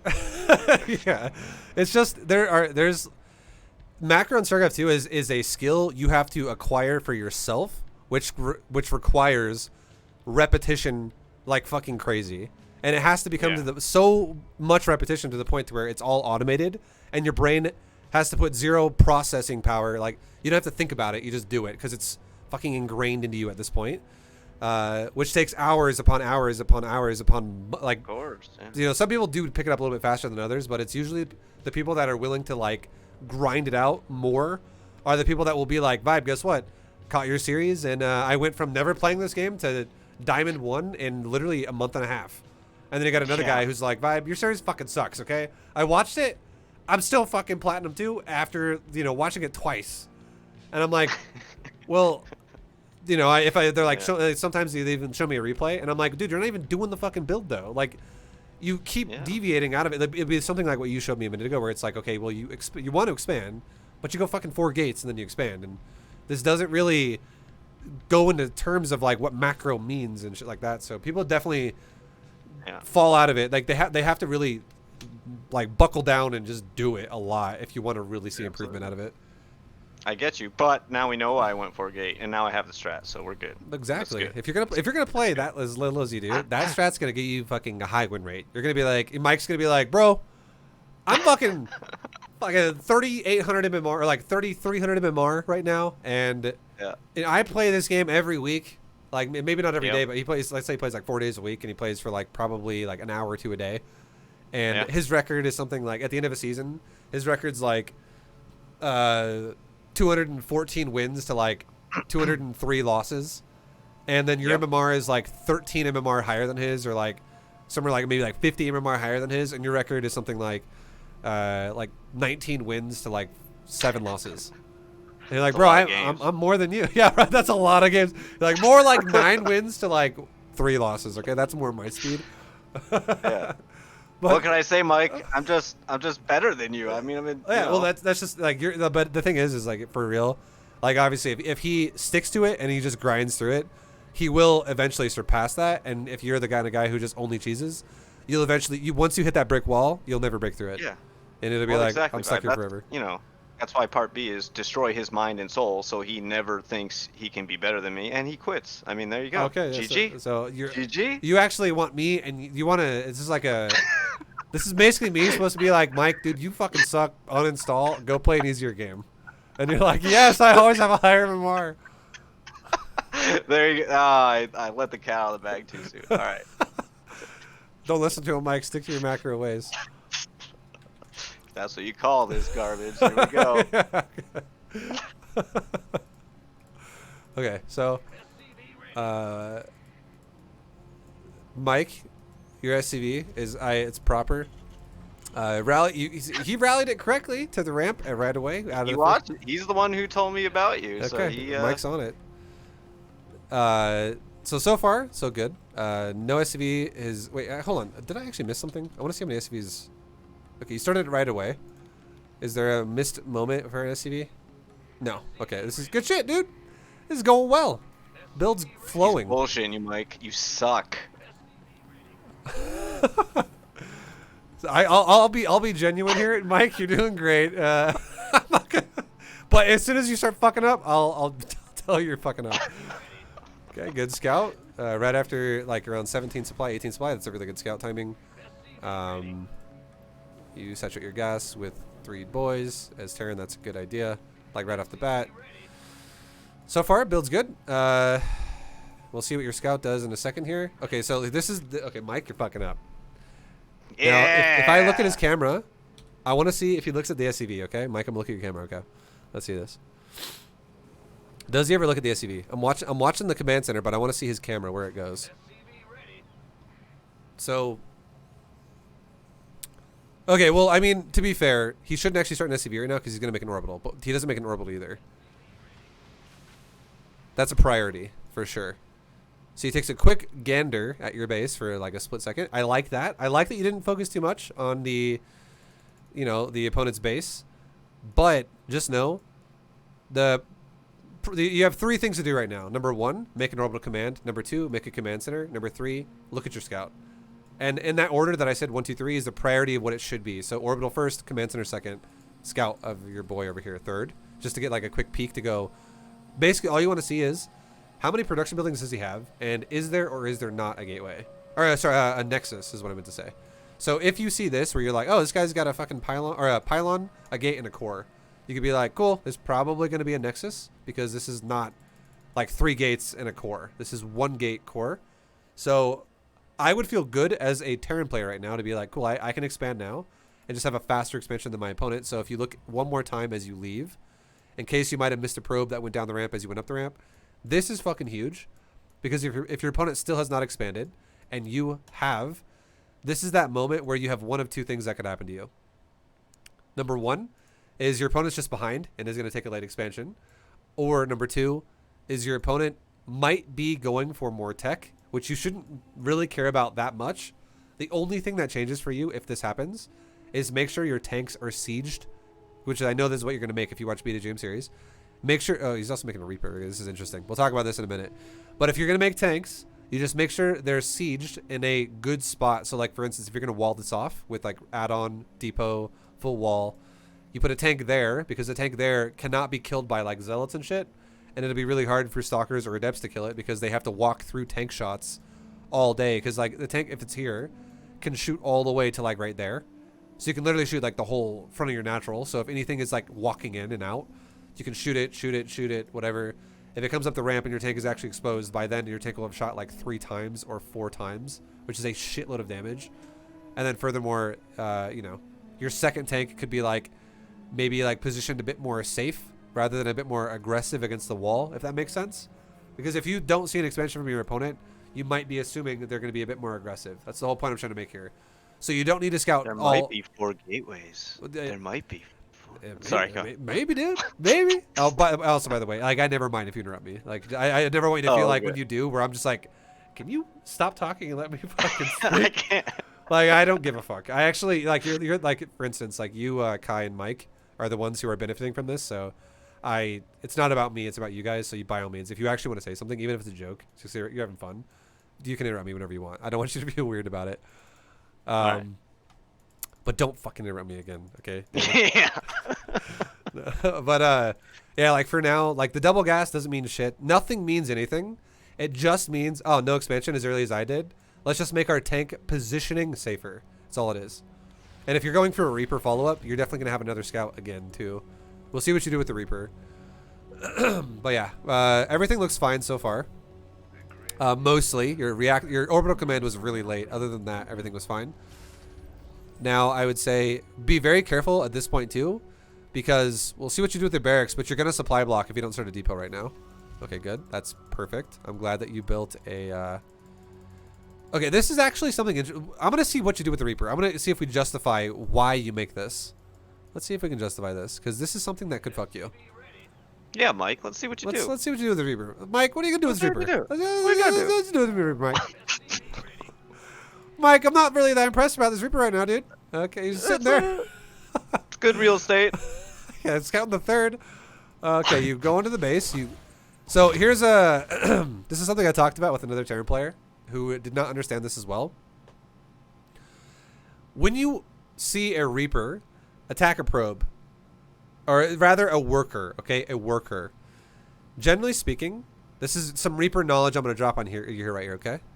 You only want to throw a grenade at a worker if the intention of the grenade is to launch it closer to the Reaper to give you more time to auto-attack it. Generally speaking, this works you'll see this happen most of the time against Zerg players. Why does it happen against Zerg players the most? It's because if a Zerg makes their drone into a building, the drone disappears and becomes like a spore crawler or some shit. It just disappears. And now the Reaper will never kill a building in production because it doesn't do enough damage. So it's a way that Zerg players can like save their drone. And the grenade not only makes the drone go closer to the Reaper, which buys you more time to auto-attack it, but it also acts as like a stun because a drone can't build a building while it's in the middle of getting launched in the air. So when you think about it against Protoss, if your opponent isn't even running their probe and you start shooting the probe, just know that a grenade only does 5 damage, okay? And it takes the time of an auto-attack. You can't do both at the same time. So it takes like if you think about like global cooldown, like it takes the time of its attack essentially to go grenade instead of an auto-attack. And every worker inside StarCraft 2 probes and drones have 40 hit points, and a SCV has 45. But again, we're talking about PVT right now, which a probe has exactly 40. A probe is the easiest worker in the game to kill. Okay, the reason why is because it has the lower end, which is 40, but it also does not regenerate during combat like a drone does. So if a probe does not have the ability to regenerate during combat, it means if your Reaper shoots the probe again and again and again and again, the probe will regenerate 0 shields until it dies, and it only takes 5 hits for a probe to die, which is 5 cycles of an attack, because it does 8, 16, 24, 32, 40. So a probe dies at 5 hits. However, if you throw a grenade, you now have 6 cycles to kill it because a grenade does 5 damage instead of 8. So now it goes 5, then 8, 8, 8, 8, 8, which is going to be 5, 13, 21, 29, 37, 45. So you now have an extra cycle to kill the probe on, where it should have died when it had 37 if you just auto-attacked it. Now it stays alive with 3 hit points because you have to do that final auto-attack to finish it off. So it's counterproductive to grenade the probe and then auto-attack the probe. Makes literally no sense. The only reason why you would ever want to do it is if the probe was, let's just say hypothetically, you, like, for whatever reason, you shot the probe and you had to run away from the probe. Like, you shot it multiple times, but you couldn't fully kill it because, let's say, a stalker was pushing you away. And as you were like running away, you shot the probe, and the probe was like out of your range. Let's say your Reaper is like right here, okay, and the probe is like mining this patch, and you're like, okay, I probably won't be able to kill this thing because the stalker's also right here pushing me away, and if I get shot like 2 more times by the stalker, I'm gonna die. And I've done like a couple passes, and the probe only has 3 hit points. It's in the deep red. It's gonna die.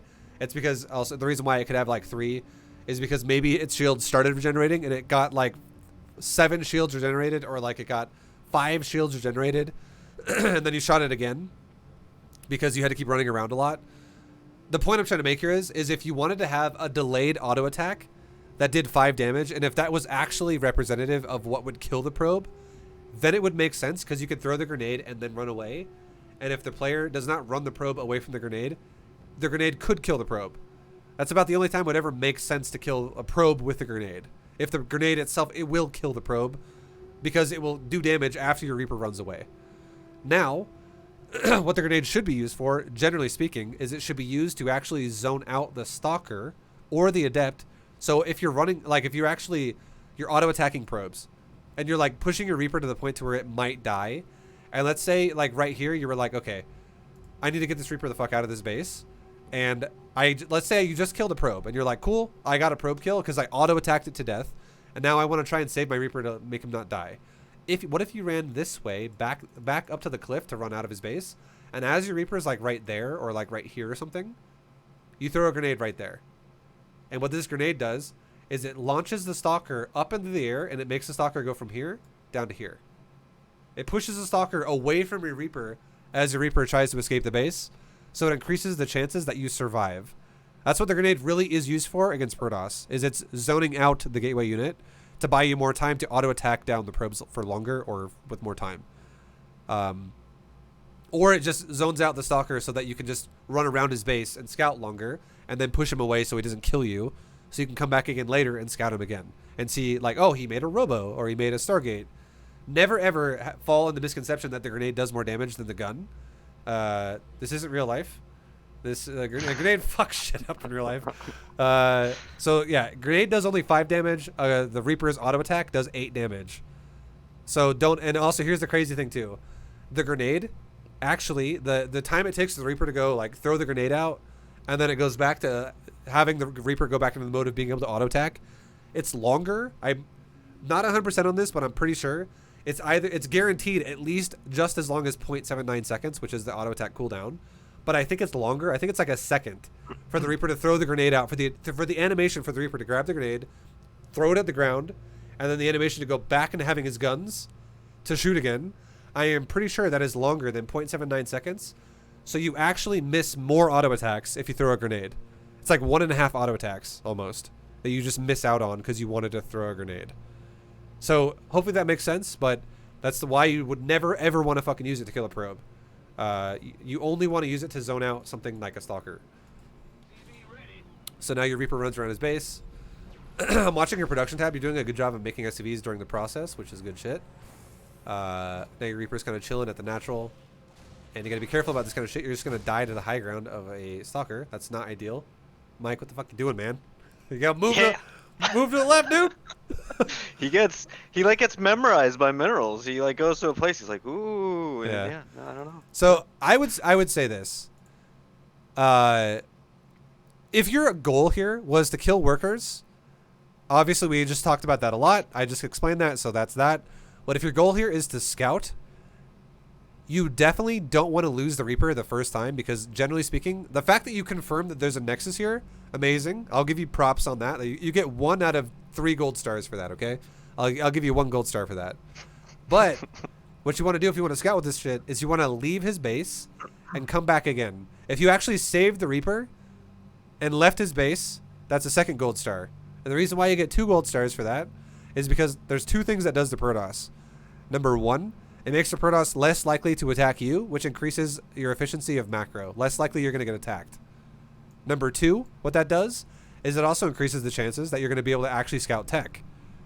So saving the Reaper is your 2nd gold star, and then the final 3rd gold star would be if you actually scouted again and you legit saw tech this time and you were like, oh, there's the Robo, or there's whatever tech the guy is going for.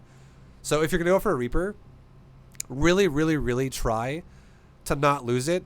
It's better to kill 0 probes and get a full scout on the tech than it is to lose the Reaper to try to kill a probe. Now, I actually think you lost that Reaper as well because you just went AFK and you went back to macroing your base. So if you're going to do that, make sure your Reaper is told to leave the fucking base entirely. So good shit on scouting the Nexus, but you should have actually just went beyond the Nexus and like went over here or something. And that would have been a great usage of your Reaper. Or realistically, you should have gone like up here. And the reason why you should actually go up here is because you want your Reaper to always idle AFK near where it's going to now have the quick access to go back into the base again. Like if you went over here, next time you want to use it, you got to go all the way fucking around and go back up here again. Because if you just go up the ramp, there's a chance you're going to get caught by the gateway vision, or maybe a unit will be standing there and it'll shoot you again, and you're like, ah, fuck, okay, well, now I got to run away again. So if you're up here away from the wall and you're near the jump in spot, that'd be a good way to go. So Reaper. Oh, okay, thanks, bud. Yeah, no problem, Mike. I'm glad I could help you. We'll keep talking about it. Oh, okay. I love your enthusiasm. Looking to get better at StarCraft. Yeah. You're doing great, okay? Mike, don't lose hope. He's just too good. I don't know. I don't know how. Protoss is OP. Yeah, he did a really good job of putting the stalker on that high ground. That was super good. Now, most people don't think about that. That was like 200 IQ. Most people would just run down the ramp, so that was pretty good sniping by Ire. He's a bitch. Okay. Mike, fucking calm down, dude. I'm sorry. Respect, okay? Macro is respect. You respect the game and your opponent. Alright, Mike, you're not building the fucking tank. What the hell are you doing? Okay, so let's look back at your build. Okay, this is when the Reaper gets shit on. So now let's look at your build. You have an orbital going down at the natural. You have an SCV getting caught on the wall because you didn't put a depot down. Make sure you do that. You swap over the add-ons. Also, make sure you fully saturate your main mineral line as well. This guy shouldn't even be going to the natural yet. So, was this the guy who actually built the depot or something? Or, yeah, I don't know. There's no reason why this guy should be stuck here where he is. Make sure he's fully saturating the base. And your tank, I would say, is like 7 seconds late. I want to look at it one more time. I was kind of just staring at that SCV. Like, where the fuck did he even come from? Okay, yeah, like, this is what I think it is. I think you actually told this SCV to build the depot, and then, yeah, you shift rallied it to the natural. I won't get on your ass too much about that. But because, like, the base would have been done, so that's fine.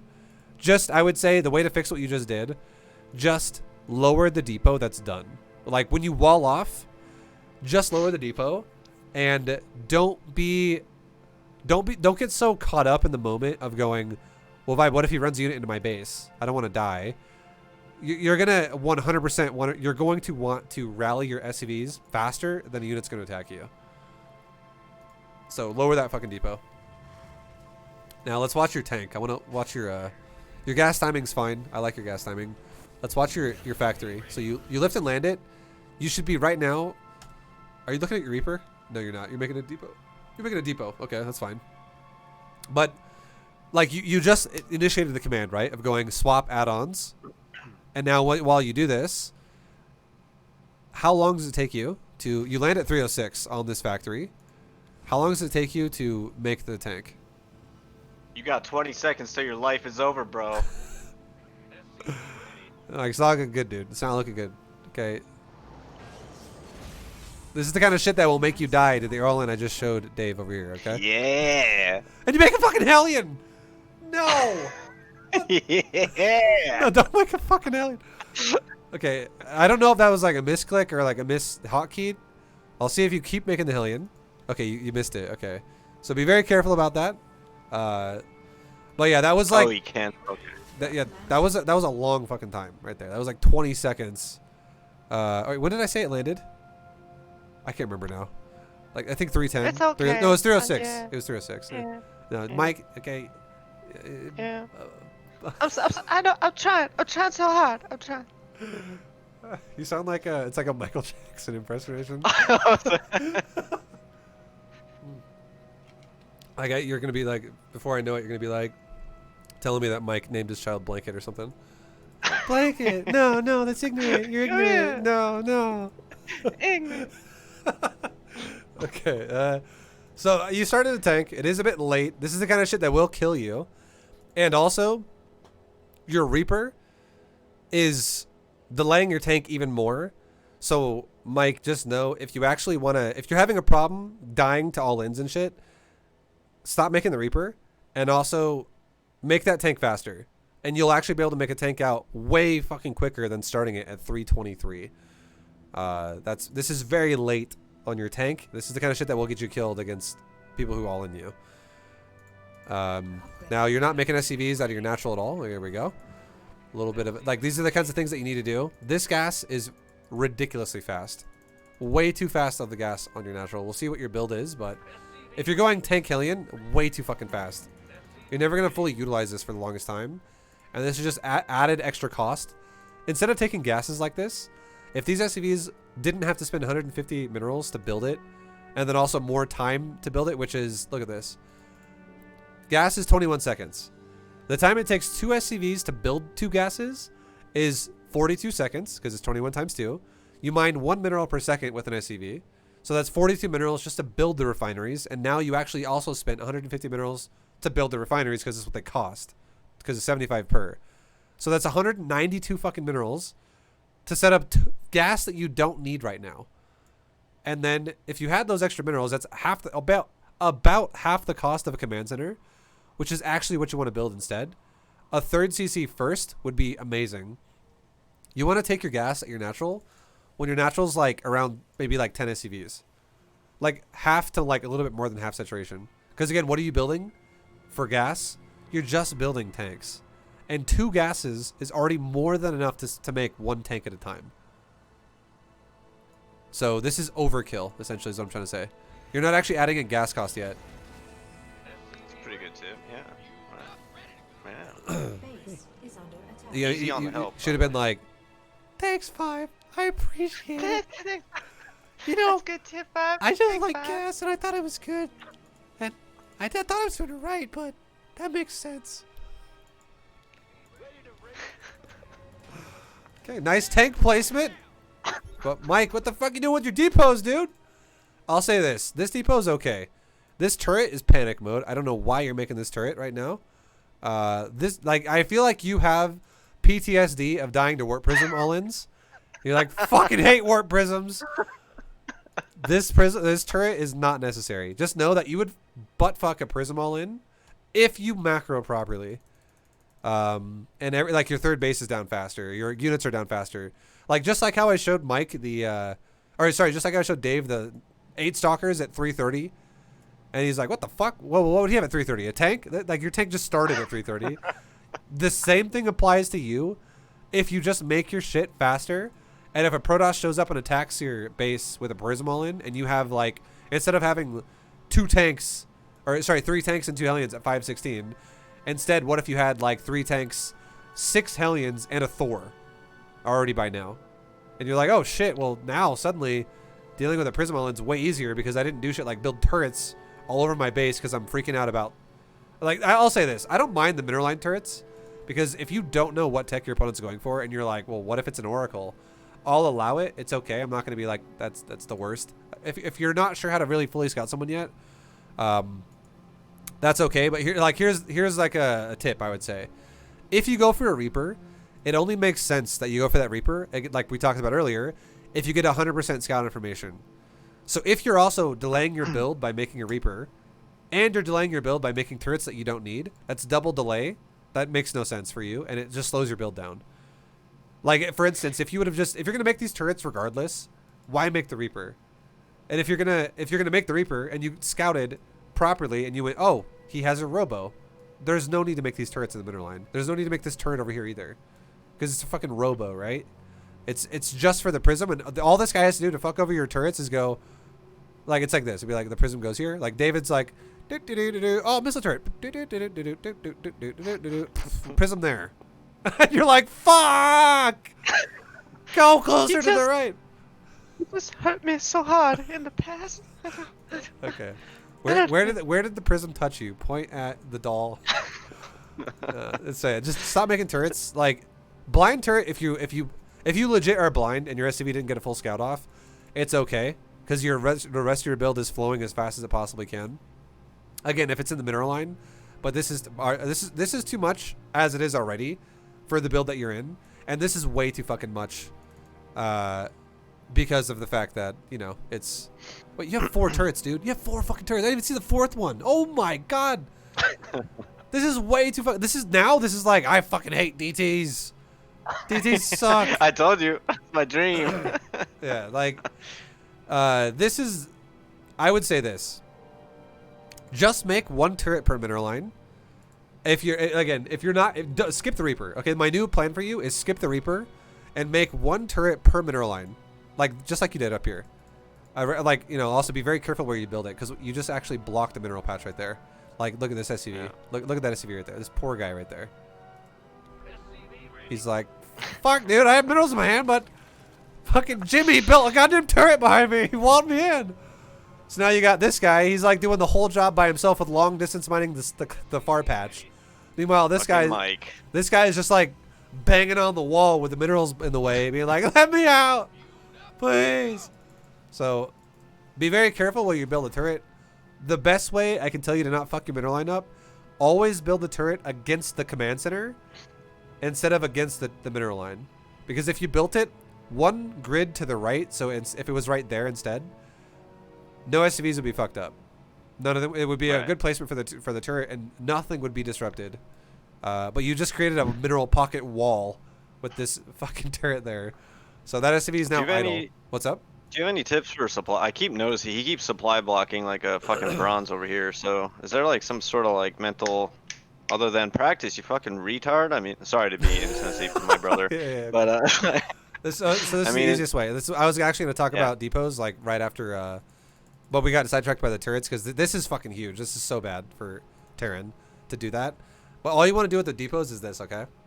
If you want to put a depot down here, I'm totally okay with that because it gives you a vision net around your base that is not just a big fog of war area in the bottom side of your main base. This is nice because this goes, hey, move your army before he gets into my mineral line. That's totally fine. But your depots should be going like this. Depot, depot, depot, depot, depot, depot. And you build them one after the other, after the other, after the other, after the other. You just don't stop. You have one SCV going, like your first depot, you stop after that for a moment because you want to expand and all that shit. But the second you start building your first depot here, like your third depot, essentially, you never stop. It goes depot, depot, depot, depot. And then think about it. Where's your third base going to be? If you want to really go crazy with this same SCV that builds these depots, let's say this is going to be your third. Depot, depot, depot, depot, depot. You just keep fucking building depots with one at a time. One job, buddy. Hey, you got the guy who's like, you basically sign him up to go, okay, you're going to build 17 supply depots. He's like, fuck, that's a lot of supply depots. It's like, well, you better get to work now. You'll be done around 8 minutes in the game. Chop, chop. Yeah, so that dude is the depot guy, essentially. Just like how when you build your third command center, in the Beta GM series, like what I kind of showed people, once you build your third command center, when that thing lifts off and goes to that third base, you got SCV building, like that SCV's job is now going to be the command center guy. So it's command center, lift, command center, lift, command center, lift it off, command center, lift it off, command center, lift it off. So those guys yelling across the way to the depot guy. Yeah. How many command centers are you built? Fucking 3. How many depots for you? 12. So yeah, you got these SCVs are just building it repeatedly over and over and over. And if you just can keep tabs on doing that, job's done. We'll do another one. Then you won't supply block. More work. Yeah. All right. More work. Okay. So. All right. No. I think we got to speed it up. I kind of like let him do his thing for a while and just move around, but I feel like he had a production problem. Oh, 100%. Because he just goes like Thor's, but it wasn't enough. I just want you to know this is a big deal about the macro element of it. Remember how I told you the big, like, closing your eyes with the big tree trunk and it like goes to the left or the right with the I remember with the swirly straw. Oh yeah. His build is the same thing with the fact that he went for a Reaper. The only reason why Reaper ever makes sense is for perfect scouting, and then he reacted as if he didn't have a scout at all, because he made 4 fucking turrets against a robo, which is not what you want to do against a robo. Yeah, I think I whispered like I'm DT rushing you. Yeah, I think that's when that happened. Then he's like, fucking turrets! I need a detection net everywhere. He like raises his glasses. Yeah. I got a detection all over my base. Basically, even if it's DTs, legit, all you need is 1 turret per mineral line. That's all you need. And then if it actually gets to the point to where you go, holy fuck, this guy has a prism in my base here or some shit, and he's got DTs smacking the factory, just scan it, kill it, and then build it, and then you build a turret there. Don't feel like you have to make a detection net of everywhere around your base with turrets, because all this does is it sets your build so far behind. This is the equivalent of you as a Protoss player going, Yeah. Okay, I'm gonna build like 4 fucking cannons around a net of my base as well. Like it's so expensive. You do not want to do that shit. Got it. Blue flame, way too early as well. You don't want to start blue flame until you are on like command center 4. Right now you're building command center 3. Like this, and also you're at 6 minutes and 30. Command center 3 should have already been done by now, and this base should have SCVs already going to it to saturate it. Like, see how this is already fully saturated too? Your SCV building this game has been pretty decent, but this base should already have probably like 6 SCVs on it, or like 7 SCVs already mining it, and you're building 3 at a time, 3 at a time, 3 at a time. So you're already pretty far behind, based on how the build's going. And again, when you build command center number 4, once your third base gets pretty well saturated, that's when your money is going to start kind of exploding, while you still maintain depot guy and command center guy and production out of your 2 factories. Then you want to add on like 4 more factories all at once. Okay? And you never have to you never have to make add-ons either with your barracks. The barracks just makes the first add-on and you call it a day. It makes the reactor and the factory, the reactor and the tech lab for the first 2 factories. And then this thing could literally just be a glorified scout that could float over to here and be like, where's that fucking prism at? Where that DT prism? I know it's coming. It's coming. It's coming. Or it could be up here. We're at DT prism. I know you're coming. So this is just overkill. You don't really need that. It's fine. But like 4 more factories around the time when you take your 4th command center, and that would take you to a total of like 6 factories. You could have like 2 reactors and 4 tech labs, or 5 fucking tech labs and 1 reactor. That would be fine too. And you're just making mass stores and hellbats. But again, this is one of those situations where if I speed it up, I don't think you're going to max out for a long time. So we'll actually back it up to that attack because that attack's pretty relevant. So the attack happens, or sorry, go a little further. Happens right now. Like, first things first, don't ever try your best to check the, just watch this. Watch. So this is also why I don't ever tell people to build the command center at the third base. I tell you to build it in your main base, and then like you build the command center at the natural, but you build the command center 3, 4, 5, 6, 7, 8, 9, 10, whatever. Usually at the base, your main base, and you lift it and land it. And then the reason why is because this is now quotation mark exposed quotation mark. It's fucking risky now. So when this happens, as soon as you have this area that is now compromised, you need to relocate defense. So this tank no longer needs to super stack the front door. This tank should actually unsiege and resiege like right there, or like right there, or right there. Basically cover the cliffside of the third base. Tank number 2 should be like right here in the middle of your mineral line. Tank number 3 could be in the middle of both your bases. And tank number 4 could be in the front of where the base is, like not down here, but like in the front of your cliff, like in the mineral line, between the mineral line and the command center. So you have tank, tank, tank, tank. So if he hits your natural, tank, tank, shooting the natural. If he hits your third base, tank, tank, shooting the third base. And if he overcommits and dives on any of these tanks, so let's say he's like right here, he's going up, and his army runs this way to attack the tank right there. He starts getting shot by that tank as well. So now he's getting hit by this tank, this tank, and this tank. Let's say his army's right here, and it runs over, and it starts like going into this base. And let's say he's starting to smack your wall, but he's getting shot by a tank right there and a tank right here. This tank won't die because it's on a cliff, right? Or like, sorry, if the tank is here, and you have a tank here, for instance, and then a tank here. If he runs this way and he starts shooting, he wants to kill this tank, and this tank will all, they'll all shoot the army as he's in this area. Like your overlapping tank siege area, basically, is the point I'm trying to make here. And you have the biggest point I'm trying to make here of all is you have to fucking relocate your tanks when you take your third base. If you take a third like this and you just don't defend it, you're asking to die. You're like basically, I don't know if you guys, as a family or whatever, if you guys watched Rick and Morty, but if you remember the episode, if you did watch it, if you remember the episode with Jerry, when he like clones himself, and one of the clones of himself is like the worm, where he like just his defense mechanism is bending over and going, ooh. That's what this. He watches it. Okay. That's what this third base is. That's what this third base is. The Jerry, the worm Jerry, that just shows his ass as the way to fight someone. Ooh. Not very strong and threatening. It looks like it just wants to take it in the butt. Like it. It's pretty bad. It would deter me probably. I don't know. Yeah, like there might as well be a sound effect. The second you saw this, and Mike just went. Oh, God. All right, I'll come back later. Yeah. All right. So yeah, he needs to definitely defend that shit. So tank placement's huge, and then the first thing you do as well is your rally point of your factory also should be pumping the whole time. So this is kind of a problem here as well, that it's not building. But you take your whole army, and again, there should be a depot wall here too, right? So this should be, there's added defense here because there's a wall you can raise if you get attacked. So this army all rotates. We're not talking about tanks anymore. We already talked about tanks. We're talking about Thor and Hellbat, and these also should be Hellbats right now. This army goes down here. So you have exposed tank, Thor, Hellbat, and you're currently trying to make either depots there would be fine because you took this as your third, or you can make depots like there and there, there. So you see, like, you wall off the side of the main base.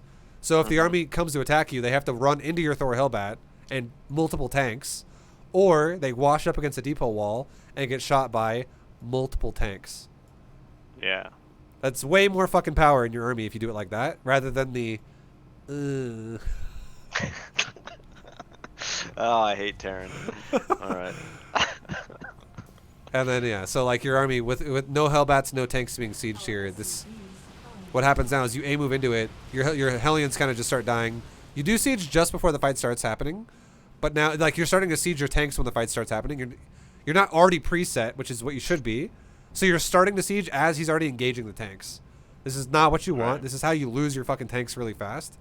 And you're starting to morph your Hellions into Hellbats as the fight starts. These are no longer covering the tanks, so your tanks are going to die. And you have no high ground tanks, which means he's going to just run your tanks over 1, 2, 3, 4. And your tanks are all just going to die. So if, like, you want him to, if he even kills a tank, you want to punish him by having more tanks at, like, max siege range, punishing him multiple times as he then either runs away or he then runs further into you and gets punished by, like, way more auto attacks from your tanks, because tanks do a fuckload of damage, and you want to, but they attack really slow, so you want to buy yourself as much time as possible with all the techniques we just said, not the because, like, look at this, you're fighting this and these tanks are going to shoot, like, this one will shoot probably once and die, and this one will probably shoot twice and die, maybe 3 times. He's gonna start doing that shit. Like, I can't play. Yeah. Thank you. But yeah, most of the game kind of goes like this. He expands pretty slowly. I think I have, like, the entire map by the end of it, and his, like, army turns into, like, just 6 Thors or something. Like, he just keeps putting out 6 Thors or whatever, and it's just, I don't know. Yeah. I guess that's what BDGM is on time. I don't know. I don't watch. I would tell him this, Mike, is just for, like, homework for you. This is homework, okay? Go rewatch BDGM, and this is what I want you to do, okay? Look at this example I'm going to put on stream. Yeah, okay, yeah, Mike, listen, okay. Mike, okay. Mike, this is super easy, okay? I want you to go to my builds, okay? Call it ViBE build and notepad or whatever the fuck you want to use. And I want you to do this. It's called the notepad trick, and I want you to put down every minute up to 10 minutes, okay? I'm not going to do the whole thing right now because this would, to me, for me to set it up the whole way, it would probably take about like 8 minutes or something, so I can just explain how to do it for you. But you only have to do my build one time, and then you can do your build each and every time with every new replay you get. So what you do now is you now go like this. You go supply, and then you go worker. And now with these, let's say at 1 minute I'm at 15. At 2 minutes I'm at 20 and 20. At 3 minutes I'm at 37 or something, and 35, because now I'm starting to make army, right? So my worker supply will start being lower than my total supply. So now let's say at 4 minutes I'm at 60 and I'm at fucking 48, and the next time I'm at, blah blah blah, I'm at 85. You get the point. Like, you just write these down the whole way, all the way until I max out, okay? However long it takes me to max out, and roughly around 10 minutes is going to be my max out. What I want you to do is I want you to pause. So you go into my replay, or you either, if you don't have one of my replays as well, if you go to my Discord there is a channel literally called B2GM Replay Pack, and you can download one of the gold Terran replays. So you can like it'll be like Terran Replay Pack, Gold League, Gold 3, Gold 2, Gold 1, Platinum 3. Grab one of those and just look at a TVP or any, it could be TVP just for the specific example of a TVP here, but they're all kind of the same. They do the same build every fucking game regardless of matchup. So just grab a Platinum replay or a Gold replay. You write down my supply timers like this, okay? Do it all the way till I max, and then save that and have that forever. Then, when you play your own game, I want you to, every time you feel like you want to make improvement on yourself, do the exact same thing in your own game. Don't do it until you max. Just do it in the comparison to when I maxed.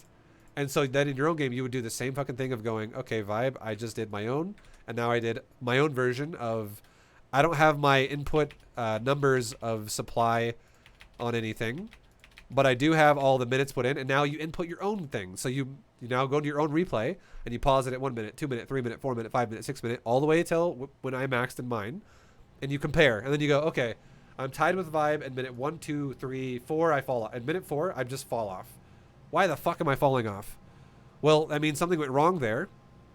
Why are you not there anymore? So if that's the moment where, like, let's say minute 3 you fell off, and you're like, why did I fall off at minute 3? Why do I not have nearly as much supply as him anymore? Maybe it's because you made a Reaper, and the Reaper didn't do really what it should have, and then it fucking died, and then your shit started falling apart. Or your tank was super late, and you're like, oh shit, ViBE gets a tank out at like 250, and I didn't even start my tank until 3 minutes and 23 seconds. And which means it's not going to pop out till almost 4 minutes. Because the thing builds over like... It's too late. Yeah, by then it's too late. Then. Exactly, right? Then you just die. Then you're dead. So do That's that. a good tip, yeah. That's homework for you right there. This is going to indefinitely make you a better player if you follow this sequence. Because you can... What you're doing... Basically what this means is it's the same thing I've been telling Dave the entire lesson, which is winning and losing is not a gauge of how good you're doing. It's time. Time is the only real gauge you have of if your build is actually good or not. So this really specifies time for you and goes, are you wasting a lot of it or are you utilizing it really well? And that'll definitely help a fuckload because I can already see your build is just super far behind the way it's going. So take another look at B2GM. Like really, you don't have to look at like the entire video of like, okay, I need you to rewatch my whole fucking series for like 30 hours. Don't do that. Just legit rewatch one game only. Like whatever game you pick. If it's game 2 and Platinum 2 of Terran, that's fucking fine.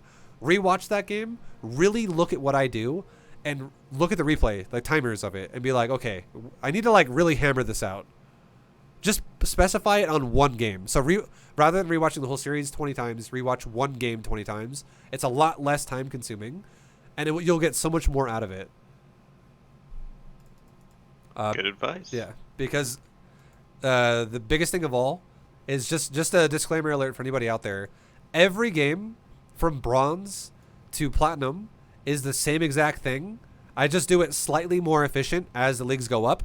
But like for instance, in like Platinum 3, game 1, 2, 3, 4, 5, I do the same fucking thing every time. Exactly the same thing every time. The only difference and deviation is my opponent is not always the same. So my opponent might do something a little different, but I don't give a shit. I do the exact same thing every time. So if you specify one game, it'll just save you time, and you can really like hammer out the timings for yourself. Well, I know you weren't here, Mike. Thanks for being the unwitting participant. I know vibes, you know, it's hard when ViBE rips you a new one, but, you know, Thanks, you got Dave. that good. Thanks, David. I appreciate that. But yeah, that's good stuff to practice. I appreciate you doing that for him. Yeah, Thank no you. worries, man.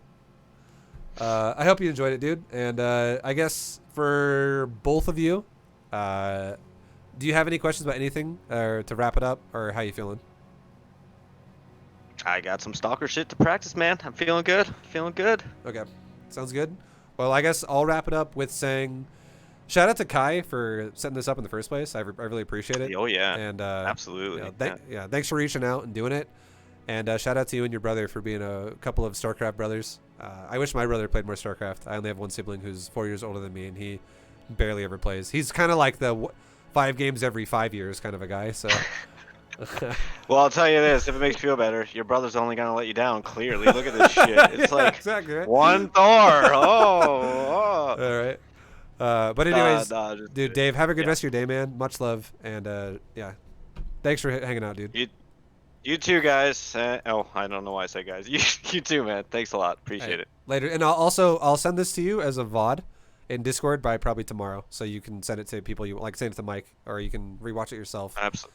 Okay, and all that so stuff. in like Discord, that'll be in like some It'll just be a YouTube link, and you can click it. Oh, So it'll be really easy peasy. You don't have to. It's super easy for you. I'll just edit it and upload it later tonight, and then I'll send it to you I'm so tomorrow. old, man. I'm old. Yeah. Yeah. Yeah. All right. I'll look for it. I appreciate it. Have a good night, All man. right. Take it easy, man. Much love. Yeah. All right, guys. That has been a lesson with Dave. Once again, thank you to Kai and Dave for setting it up, and shout out to you, Mike, for being the guinea pig of Terran today. But guys, thanks for watching. I hope you all enjoyed it. I will see you guys in the next lesson, whatever it may be. And until then, have a great night. Have a great day. Good luck in your StarCraft games. Hopefully this helps you guys as well. And I'll see you guys soon. Peace, everybody. See ya.